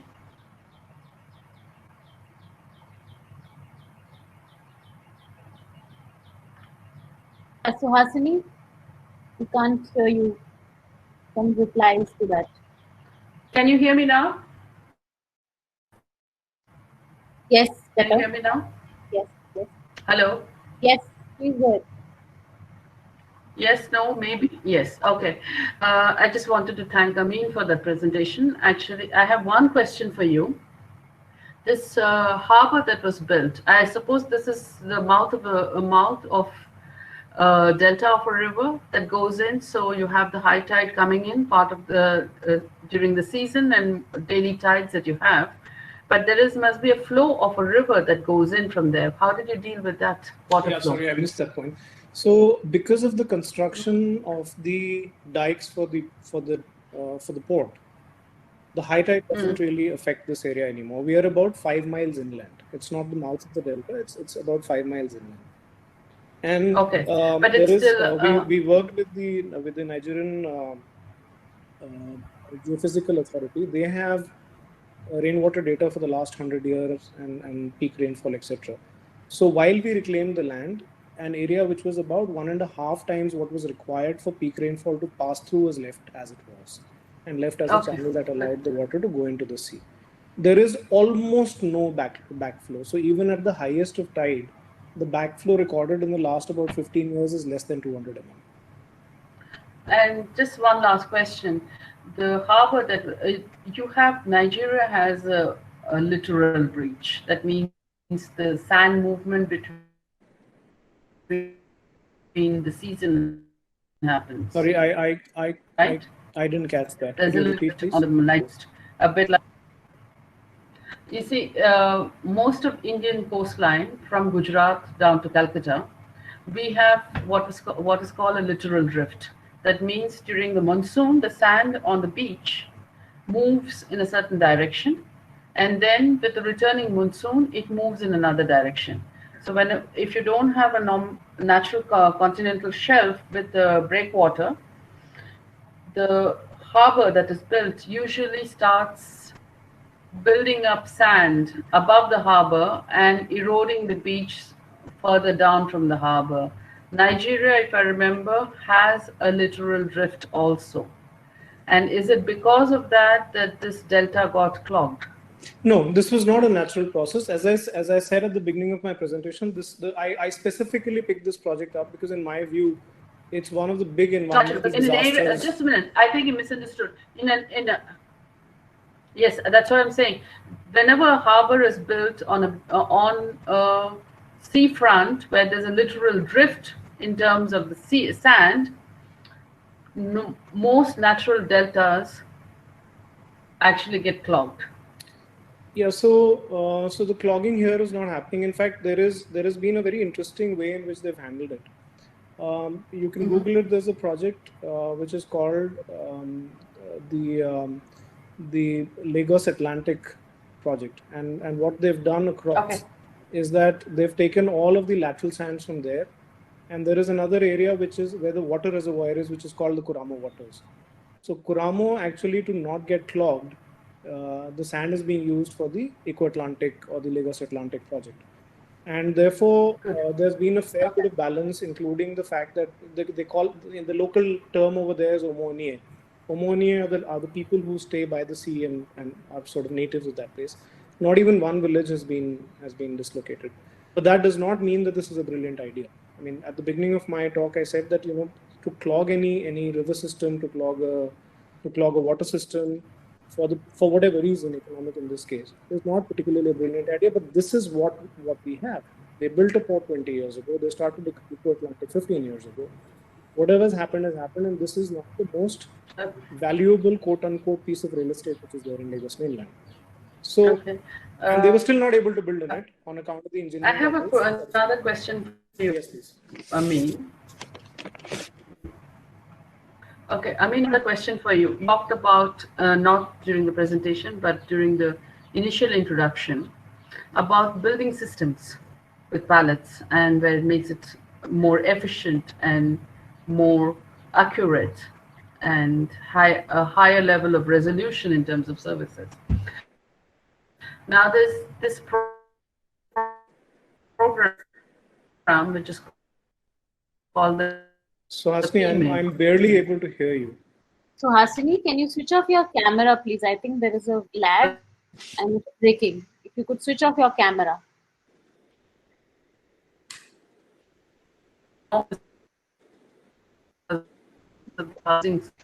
Situation.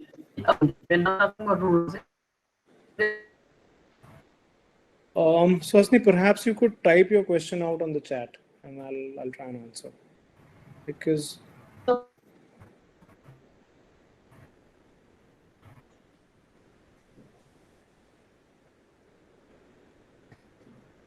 I think we've lost a connection. Yeah. I think. Yeah, this was something. I think, yeah. Probably she can connect back. But I mean, you can kind of, elaborate that idea that you just closed your presentation with, and talk about the different integration of the process that you believe that we need to look at, and maybe understanding of material more. If you could just elaborate on that, then yeah. Sure.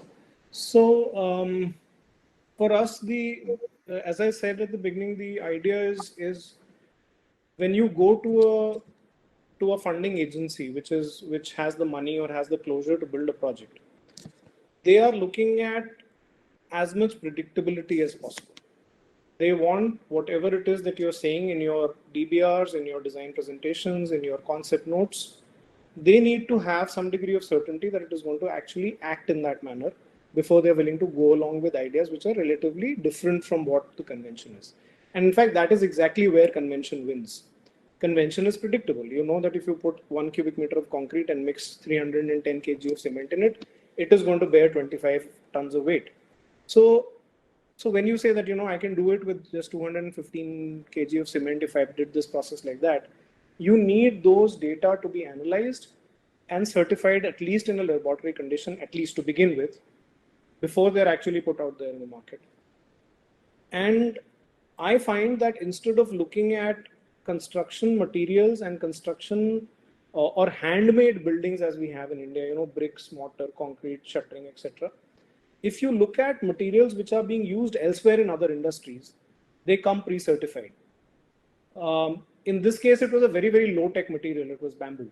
But it comes pre-certified in Vietnam for bearing certain weights and used as piles. The fabric material, the geofabric that we used to tie this bamboo up while it was being loaded by the soil on top and not allow it to open up, comes certified from the petroleum industry. They use this geofabric in open wells, and they have a certain way in which they need to hold back the sludge from falling back into the well, and therefore they use this fabric to hold that soil or the wet oil which is there. So it comes pre-certified. It is not certified by a building construction agency or, for example, a building code. It comes certified by a petroleum code. And codes are internationally acceptable. So if you look at processes from other industries, if you look at processes from other places, then you are able to get those certifications and work with them in building. I mentioned to you the idea of automobile industries. Now, one of the brilliant things that the automobile industry does is that it is brilliant at breaking down each part of a vehicle and assigning a station to it, saying that, I'm going to take a sheet of metal, and then it's going to be sheared, it's going to be cut, it's going to be stamped, it's going to be bent, it's going to be punched, it's going to be welded, and so on and so on and so on, till the other side of it, a car comes out. Now, on this, we don't need to be worrying too much about stamping and making molds for buildings, unless we are looking at tens of thousands of units coming out. But for a one-off project, you look at their electrical systems. No vehicle today has manual wiring being done in it, although it carries miles of wiring, and it is a highly connected device today. It can talk to a central computer. It has its own onboard diagnostics computer. It has its own sensors. It tells you how many miles it can go before you need a refuel, etc. It tells you whether your tire is flat and so on and so forth. And if I look at their protocols and I look at BMS protocols in building, the certified BMS protocols are, like Paleolithic in the way they function. But vehicular protocols are certified. So you can look at buildings, and if you have repetitive rooms, for example, a hotel is an example for this, you have rooms.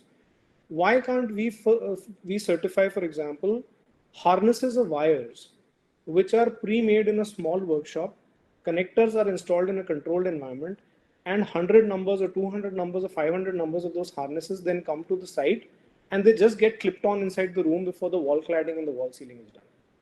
You then don't need to worry about buying wires and transporting them to the site and cutting them to the right length and collecting all of the waste so that you get your LEED certification. And then your bulb fails or your sensor fails because the connector has been done by a Pappu electrician who wasn't wearing gloves on that particular day, and so on and so on. This kind of process, if we can look at, and we can look at from other industries, it can become very, very mainstream. And apart from practices, I think a big part of this can also come from educational and research institutions, where a part of the curriculum can be certification and certification related research that can happen in the third and the fourth year of curriculum, where the hundreds and thousands of hours that are needed to experiment and re-experiment and write down and jot down and look at it again and do it 500 times is done by the institution, and then the benefits passed on to industry for monetization. So those kind of back-end integrations, those kind of processes is really what I was talking about. Yeah, so I request Suhasini is there. So Hasini, please, you can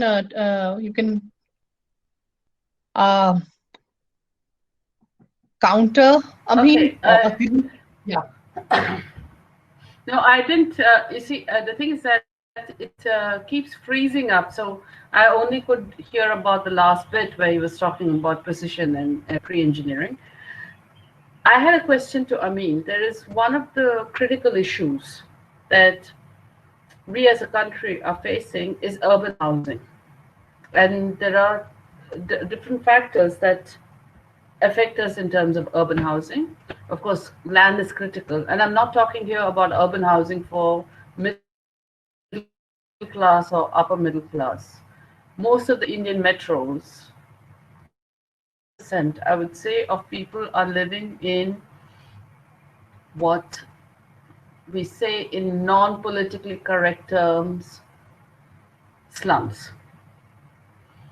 Now, there is a scheme that's been there in this country there since 1994, and it's been given different avatars and different this and funding put forward. And one of the building that allows medium rise in a socially relevant manner in a livelihood. So this integration in between mechanization and other thing, how much of this can be actually used for mass housing scheme for the poor and the underprivileged in urban India?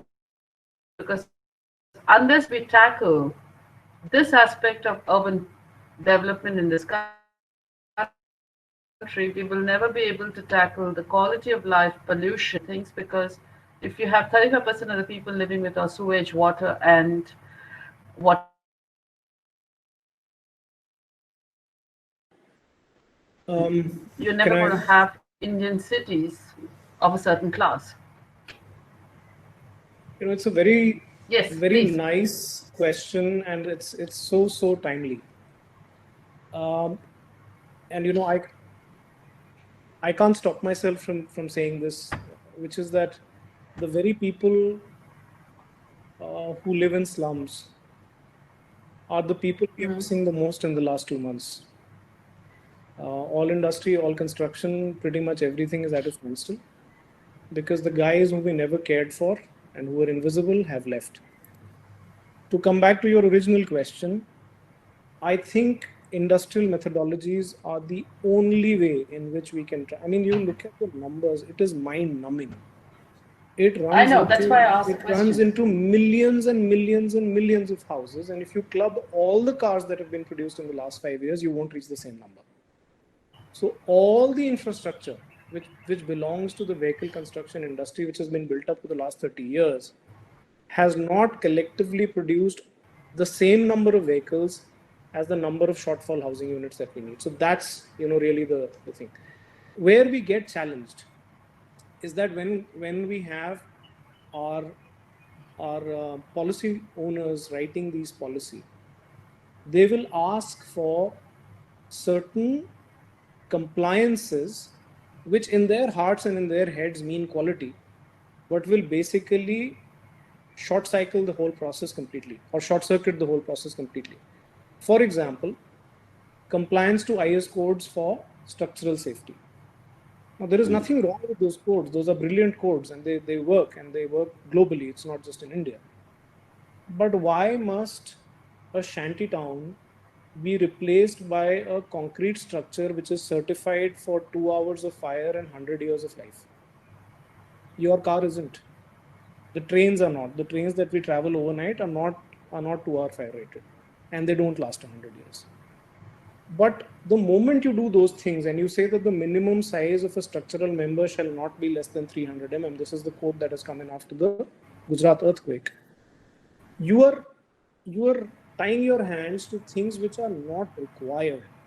The guy who is living in a shantytown is not worried about 100 years of earthquake safety. He is worried about a well-insulated building which protects him from the rain, from the heat, and from the neighbor's noise.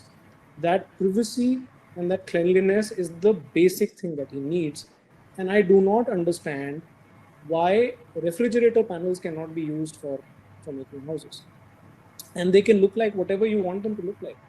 They don't have to bear the kind of loads that a concrete member is, because the house that he lives in right now also doesn't bear that kind of load. I mean, you look at our cities. I live in Delhi, and reasonably well-off middle-class people also live in the equivalent of slums. I mean, you look at the quote-unquote unauthorized colonies. I live in one. I live in a place called Jammu. You look at the houses around me. My house, my structural engineer friend made sure that it was designed for the earthquake, but the guy on the left and the guy on the right didn't. So the day their buildings collapse, I am also going to go down with them. All of those things which are being done under the garb of standardization, quality, compliance to codes are what are holding us back. And that is what I mean by industrialization and back-end process integration with other industries, to look at and say, look, you can do these things, they will last 20 years, after which this guy would probably be economically better off, or the country would be economically better off to be able to pull them down, do something else. But why should we have housing schemes with 300 mm minimum structural member sizes and you can do only a few thousand of them every year? So yeah, I mean, industrialization and the process of construction should be looked at like that, not from what we've done always. Good evening, sir. I'm a fifth-year student at Sushant School of Art and Architecture, and I had a question that what is the role of architects in such protests that you spoke about? Which project are you referring to? So the protests, so like the social role of architects when protests happen and... In protests or projects? So in the social projects when there are... Social projects, okay, all right. Yes, sir. Look, architects work at various levels. There are those amongst us who've chosen to be on the administrative side of things. They are part of committees who review research and offer technical suggestions to the government, which frames policy. Then there are others who are on the administrative side of things. These are architects who've chosen to join, for example, the PWD, CPWD, DDA, and so on, who would create blueprints and master plans for how these policies need to be implemented. And then there would be the third rung architects, so guys like me who are private practitioners, who would take one project or two projects or a parcel of land within that system and turn it into a constructed process. So it works at all levels.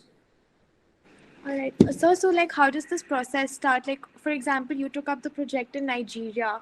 So you were handling the designing bit. Your firm was handling the designing bit. So how does this entire integrative approach work towards a social, or, more, a social project? So to be honest with you, the project that I showed you is not a typical social project. It's an out-and-out commercial project. It is a very, very valuable piece of real estate. And whatever is going to be built on it is being built with the absolute idea of rent seeking. They want to make money out of it. But that being said, I think one aspect that we did bring into it and which made this project actually come to fruition was the understanding of their currency and what they can buy. So somebody who thinks in US dollars or euros and earns in euros and spends in euros goes to Africa and thinks in the same euro mentality, things that he takes absolutely for granted are simply unaffordable for somebody who's earning in Naira.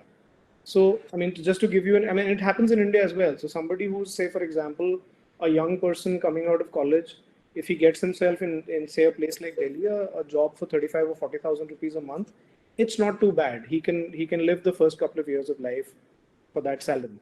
But if I take the equivalent of $40,000 at today's rate, and I give that to somebody in New York City, he won't be able to make ends meet. He simply can't. And it works the other way around as well. So if the guy who comes out of a college and gets his initial starting salary of $40,000 a year, it's the equivalent probably of what a very senior architect in an office today would be getting, 25 to 30 lakh rupees in a year. So there is this huge economic disparity, and as a technical agent, as a designer, to be able to understand how to fit into that disparity and be able to offer a solution, I think is part of your social, at least I believe it is part of my social agenda. Yes, sir. Thank you. Thank you. So Asini, would you like to answer that? Yeah, sorry. Yeah, sorry. Can I come? Ma'am, your mic is on mute. You're on mute, Suhasini. Sorry, I did not. Ashni, that's her name? Yes, ma'am. I didn't understand the question at all. So I'm glad Amin answered it. I would make a fool of myself trying to answer something that I didn't understand. Sorry. Suhasini, I have a question for you. This is Sudeep. Yes. When you were giving your presentation, you initially said that we are all running out to be trying to be more efficient. Is there something wrong in being efficient? Okay, I'm going to go through 2-3 questions to you, and then you can take them. There's not. Okay. You want to tell me all the 3 questions at the same time, and then I answer, or you want to do one by one? Yeah, because we're getting this lag thing. So, one thing was, what was your opinion about being efficient? Okay. And for the apartment building, so I just wanted to know how long did it take to build that apartment, and roughly what was the cost of doing that apartment? So basically 3 questions to you.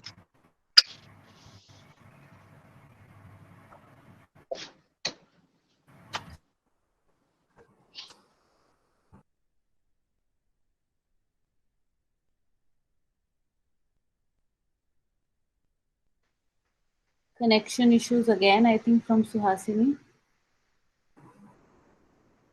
If Suhasini is not, then I have a few supporting statements. We for just Amin. wait 1 minute. Okay? I think we 1 second. I mean, 30 seconds. If Suhasini, we connection problem. Maybe you can switch off your video, and I think it was working fine then. No, she's left the meeting. She'll join back. You can continue with Amin.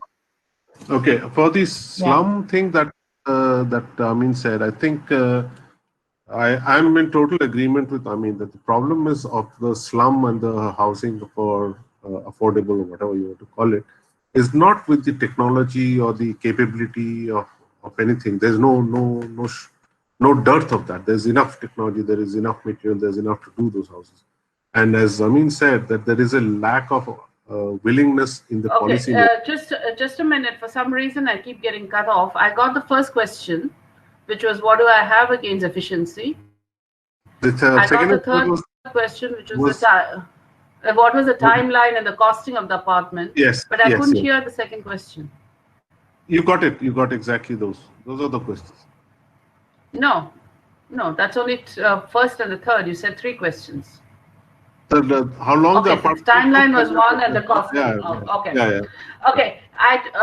To start with the first one, which is the more interesting one, I have nothing against efficiency, but I have everything against efficiency as it is defined in practice today. Because one of the things that Amin was talking about was cost of money, to put it very simply, when he was comparing earning capacity to the cost of living in different parts. This is what we call cost of money. Money has a certain cost. Now, it's depending on the borrowing rate, and it has a dependence on the purchasing power parity of whatever you have. It's basically dependent on the cost of money, and the purchasing power parity is actually, in the long run, not efficient, because whatever you do not pay or count is not part of the final tally of what is costing you in real value. And this is, for me, not efficiency. It's actually only looking at the final thing compared to the cost of money as evaluated by a financial institution. And this is where I have a problem with efficiency. I'm looking at efficiency in terms of value of each resource and how you actually work with the ecosystem services so that you use the produce of the resource and not the capital of the resource. It's, to put it simply, it's like, don't go and eat on your fixed deposit, but on the interest that your fixed deposit creates. But the efficiency, the way the market is looking at today, is efficiency on just the fixed deposit and not on the resource created by the fixed deposit. That's one question. And about the apartment building, I don't know if people can still hear me. Just okay. Am I still heard, visible, whatever? Yeah. Okay. Okay, good. The other thing is this apartment buildings, they were funded by the central government, and taking into account the flow of funds and the number of square meters, we built it in 18 months, which we could have done actually in 12 months, but we had a problem with funding flow because of different governmental issues in Delhi between the ministries.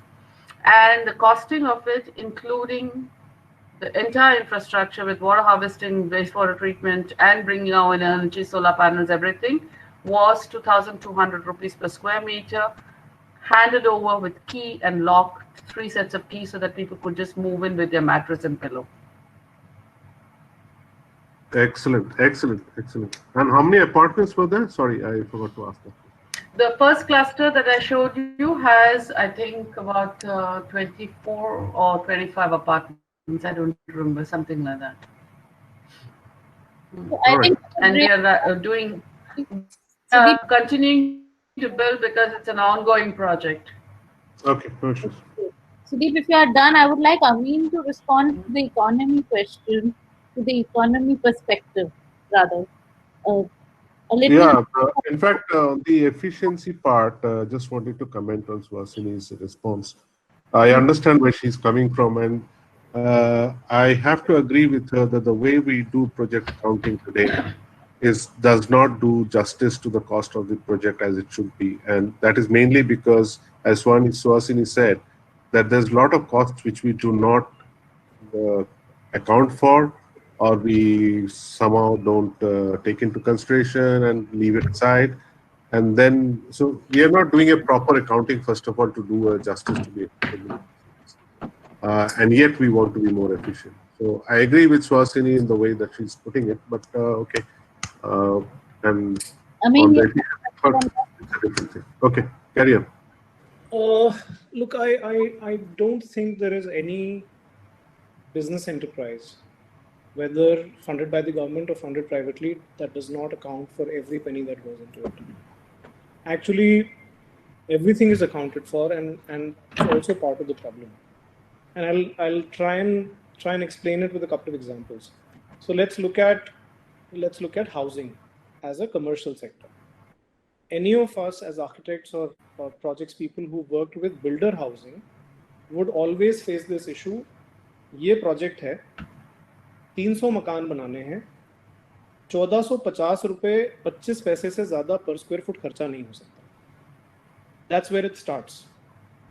And we take it as that's where it starts. But actually, that's not where it has started. Where it has started is that the builder understands economics, and he understands market, and he understands the capitalization that he's able to get out of it. So what he says is that I have a market in which I can sell an apartment for 15 lakh rupees and no more. That's what the market capacity is. I bought my land for 1,000 rupees a square meter from a farmer. I paid the government 800 rupees more for land conversion. Then I paid EDC, IDC on it, external development, internal development charges. And therefore, the cost of the land now is 3,000 rupees a square meter. I have made all this effort. I have done whatever I've done. I have my political connections. I need to feed them too. And I need to make 3,000 rupees a square meter off it. The market is offering me 7,000. So the cost of construction is 1,000. Actually, everything is accounted for. And that is where this 1,000 comes from. Now, we have two ways of looking at it. One is to rebel against it and to say that until and unless land reforms are done and the land market is fixed, we are not going to go and build. It's a good way of doing things. And eventually that is what needs to get done. There is no doubt about it. That's when the big money will stop going into land and will come into infrastructure. The other alternative that we have is, okay, Mr. Builder, you've given me 1400 rupees a square meter. What technology and process am I going to use where I don't need to compromise on the fundamentals of the quality of this building, either from the spatial perspective or the look and feel or the longevity or the efficiency or the thermal or the thermal insulation or the light quality or the quality of the windows and so on and so forth. And I think this is something that needs to get industrialized. Until and unless the industry takes it up as a viable way of making money, and by efficiency within the industry brings cost down of components, we'll never be able to use most of the good things that we actually want to use. So, for example, the simple act of laying a concrete floor can be done in multiple different ways. There is the traditional way where you take a wooden tamper and you tamp it, and then there's also, when there was no RMC available, people used to use Trimex, and now there are ways of using free salts in the cement to give a sheen and a polish to it and reduce the thickness by 20%. You need to understand how to use chemistry and process to be able to lay a concrete floor which is as good, if not better, than say somebody using ceramic tiles. The reason why ceramic tiles get used is because you have a predictable cost. आपको पता है कि 40 रुपए square foot में ceramic tile मिल जाएगी, and you don't know कि concrete का floor का क्या price होने वाला है, because there aren't enough people who are doing it as an industry. So I think that is really where efficiency needs to happen, and we are a very, very, very important cutting edge of that. If we start demanding as architects that I'm not going to accept a tender till such and such happens from a technology standpoint, or from care of, from the training standpoint or from sanitation standpoint, I'm not going to sign on the tender. But you first need to know practical things which can actually happen in those 1450, because right now those 1450 are not going to become 2000. They will remain 1450.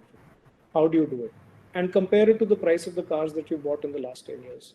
They don't cost more. Okay. It's the same. Yes, Suhasini. I will reply on that. I just have a comment. The 2200 I said included the cost of the contractor. So I mean the promoter. It was not. But what I'm coming in with another point that I want to ask you. You see, India is not a manufacturing country.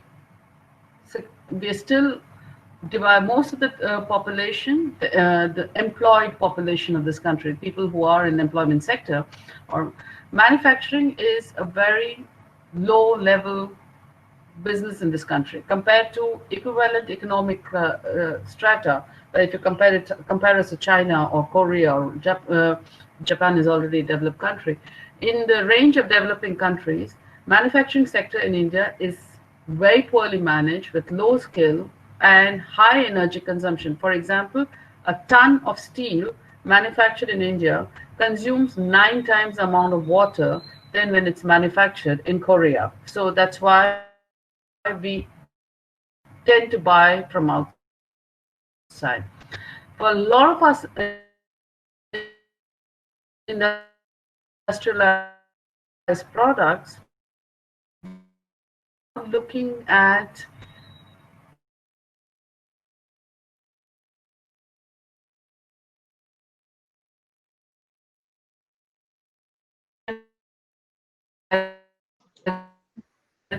So Hasni, please put off your camera. I think there's a disconnect again. a standalone. The travacities of this medium. Yeah.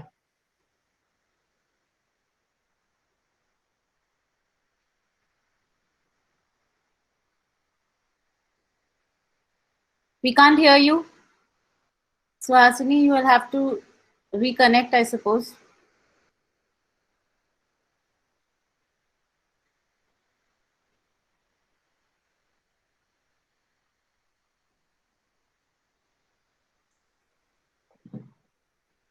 I think yeah, there is some... we have Yeah, we actually lost her, but her image is still. Maybe she can hear us, but yeah. So yeah. Anyway, Amin would have some things to say to continue the debate till she joins back. The debate is no fun when the antagonist isn't there. Then it's not a debate. Then it's a monologue.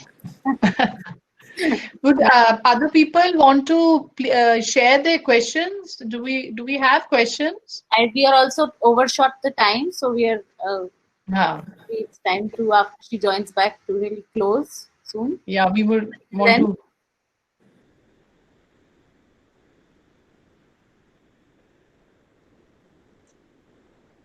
No questions from anyone. There's been too many questions already. There are so many questions, I think. So no more questions. Is that the stand?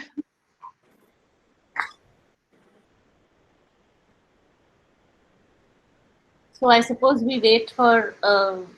I will. Yeah. Join back. Just let her know, Aruna, once. Yeah, I'll just get back and otherwise. I think it'd be nice to hear from Vibhuti some closing remarks on what her experience has been in this session. On the debate or in Sushant, or which area would you like me to talk about? At the moment, I've participated only in the debate, so that's the only one I can ask you about. Yes, sure. I think the early debate was also, very interesting, and this one too, because these are polar opposites, and it just highlights the fact that actually there is a lot of merit in multiplicity of practices to exist, that it needn't be one way or the other, and for small practices as well as large practices to sort out, because I've often wondered where. So there was a time not very long ago that we used to stitch our own clothes and build our own houses, and we've stopped cooking almost now because of the food delivery. So is there still merit in teaching students those skills that you can actually do stuff yourself? Where is that kind of are those skills still of value? And I personally think they are, because what it teaches you is not something larger than the skill itself. That when you're cooking a meal, it's not just about food on the table. It's a process. It's a larger thing that is happening, and your mind participating with that process also is an engagement that comes only when you make things yourself. So nevertheless, I think your intervention is also very crucial, because one of the feedbacks we had during this jury reminds me of what you're saying. And one of the jurors did say that architects are getting weaker and weaker at doing the sums, and that's where we lose out, because engineers are better at kind of pulling out the figures and saying, this is why my design is better, and that's what the developer understands. That this is what it costs. This is the efficiency. These are the indicators.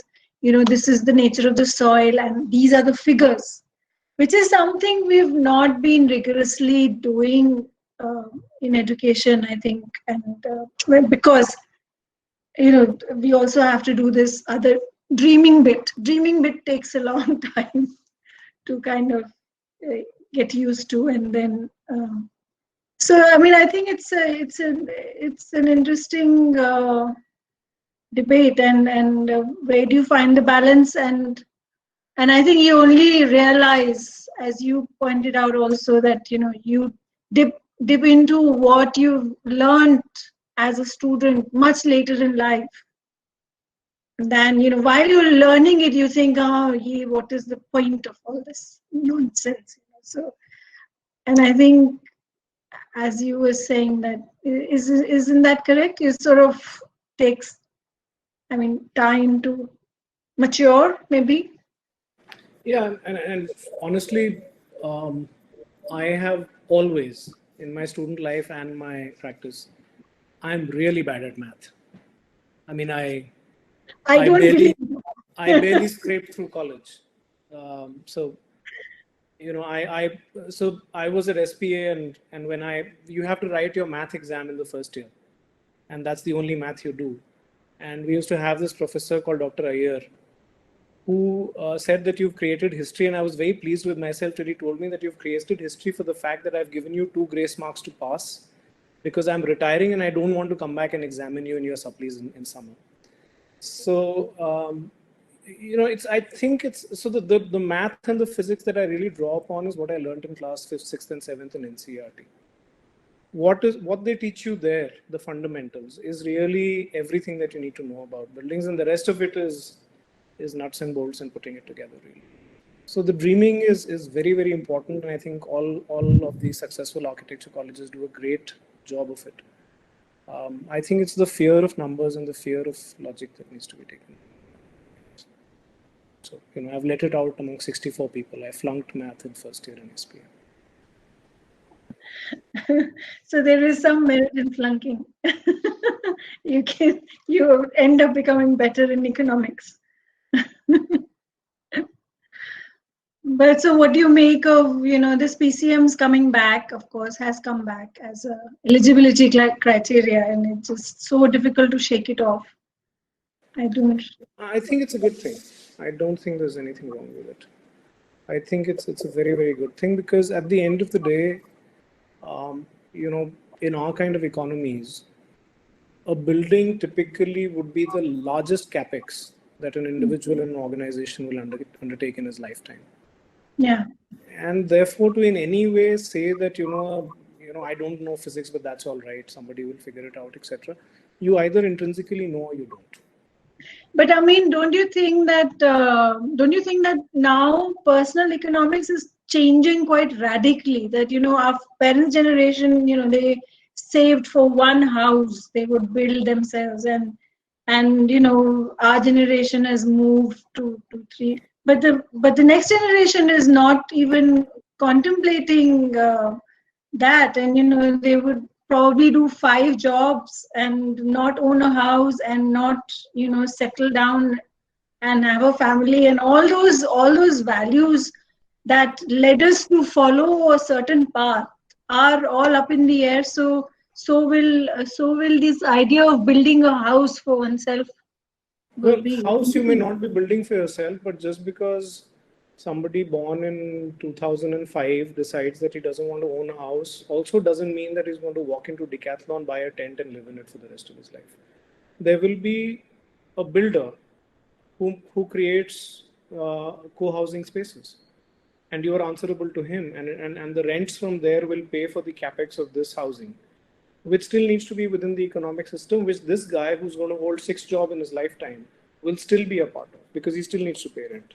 So I think maybe to a certain extent, when I started practice, I started with individual homes, and a lot of our generation did that. That your first commission would be somebody's house or somebody's extension, and then you moved on from there. Maybe those houses will be fewer and fewer and lesser. But we are far from finished building. Far, far, far from finished building. We don't have houses, we don't have hospitals, we don't have airports, we don't have railway stations, bus stops, schools. I mean, you name it, and we don't have enough. So, as I said initially, the numbers, if you look at them, are mind-boggling.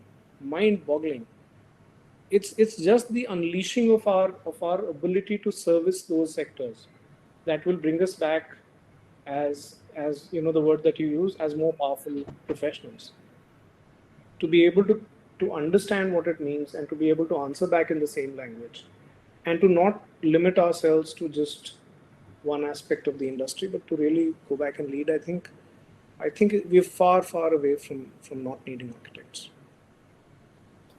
We have Suhasini back with us. I completely agree with, it's actually the need in terms of architecture, engineering, and planners in this country is not sufficient to meet the demand. The only problem is the demand for what is needed, we are not able to supply it. So actually the question is more, are we able to adapt in terms of our academia and profession to meet the needs of the development in this country in terms of planning, infrastructure development, housing stock, or any kind of building. The other thing, of course, is that besides the capital financing and the skill development needed, is do we have the resources, both in terms of raw material, energy, and processing, to meet this demand? That's another question that's outside the scope of this thing, but that needs to be also looked into, because you may train people to do a good job, they may be trained to provide the services, but if you don't have the resources, you're going nowhere.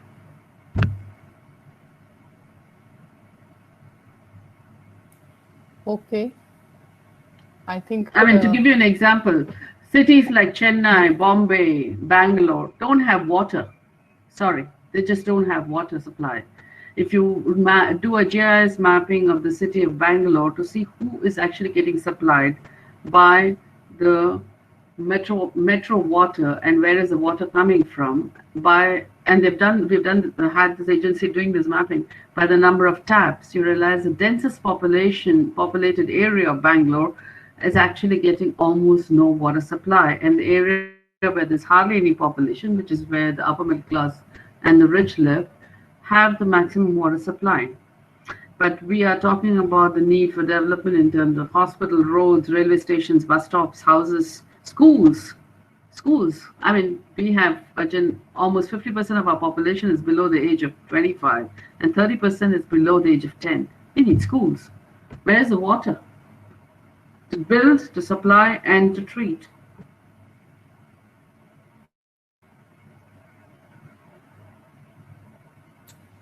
Very somber points. Yeah. So. No, it's. Yeah, I mean, we don't have energy. We don't have water. We don't have skill. Yeah. You know. Yeah. Amina, revert on that. Well, I don't think we should end on this somber note, and my 2 cents on it. No, I don't think we should end, but we should also not forget that is a very we have water. We are not catching it where we need to, and as Suhasini rightly said, that's another topic. And one of the other things that we can look at as constructors is to have technology that doesn't need water to begin with, or uses less water to begin with, less potable water. And I think those technologies, the people who are in colleges now, in industry now, people who are collaborating with other industries, I think you will find more and more and more of that coming up. One of the most underrated industries that we have, and it is quite well developed, is the pre-engineered building industry in India. They've ended up commoditizing themselves to build quote-unquote sheds. The potential is just incredible. It is immense what they can do. So I think we have the resources. I think the reason why all of us are sitting down for this seminar in our homes and offices and doing it is also that COVID has shaken us up a little bit, which is a good thing in that sense. And I'm certain a lot of right thinking, right action kind of stuff is going to happen beyond this. I think we have the resources. I don't think our resources are anything less than what we need. We are not managing well. I agree with that. Thank you. Thank you. Yes, Amrita and Vibhuti, you need to close down now. Yes. The ball is in your court. We are looking at each other thinking.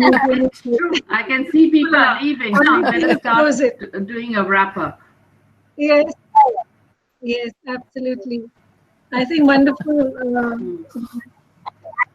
Wrap up. Sorry?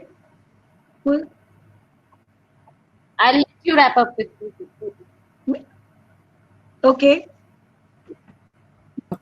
Yeah, Vibhuti, I think her voice is cutting, so we are looking at you to do the wrap up. Wonderful. I don't think this was this is the sort of discussion that can have a conclusive remark. I think there are a lot of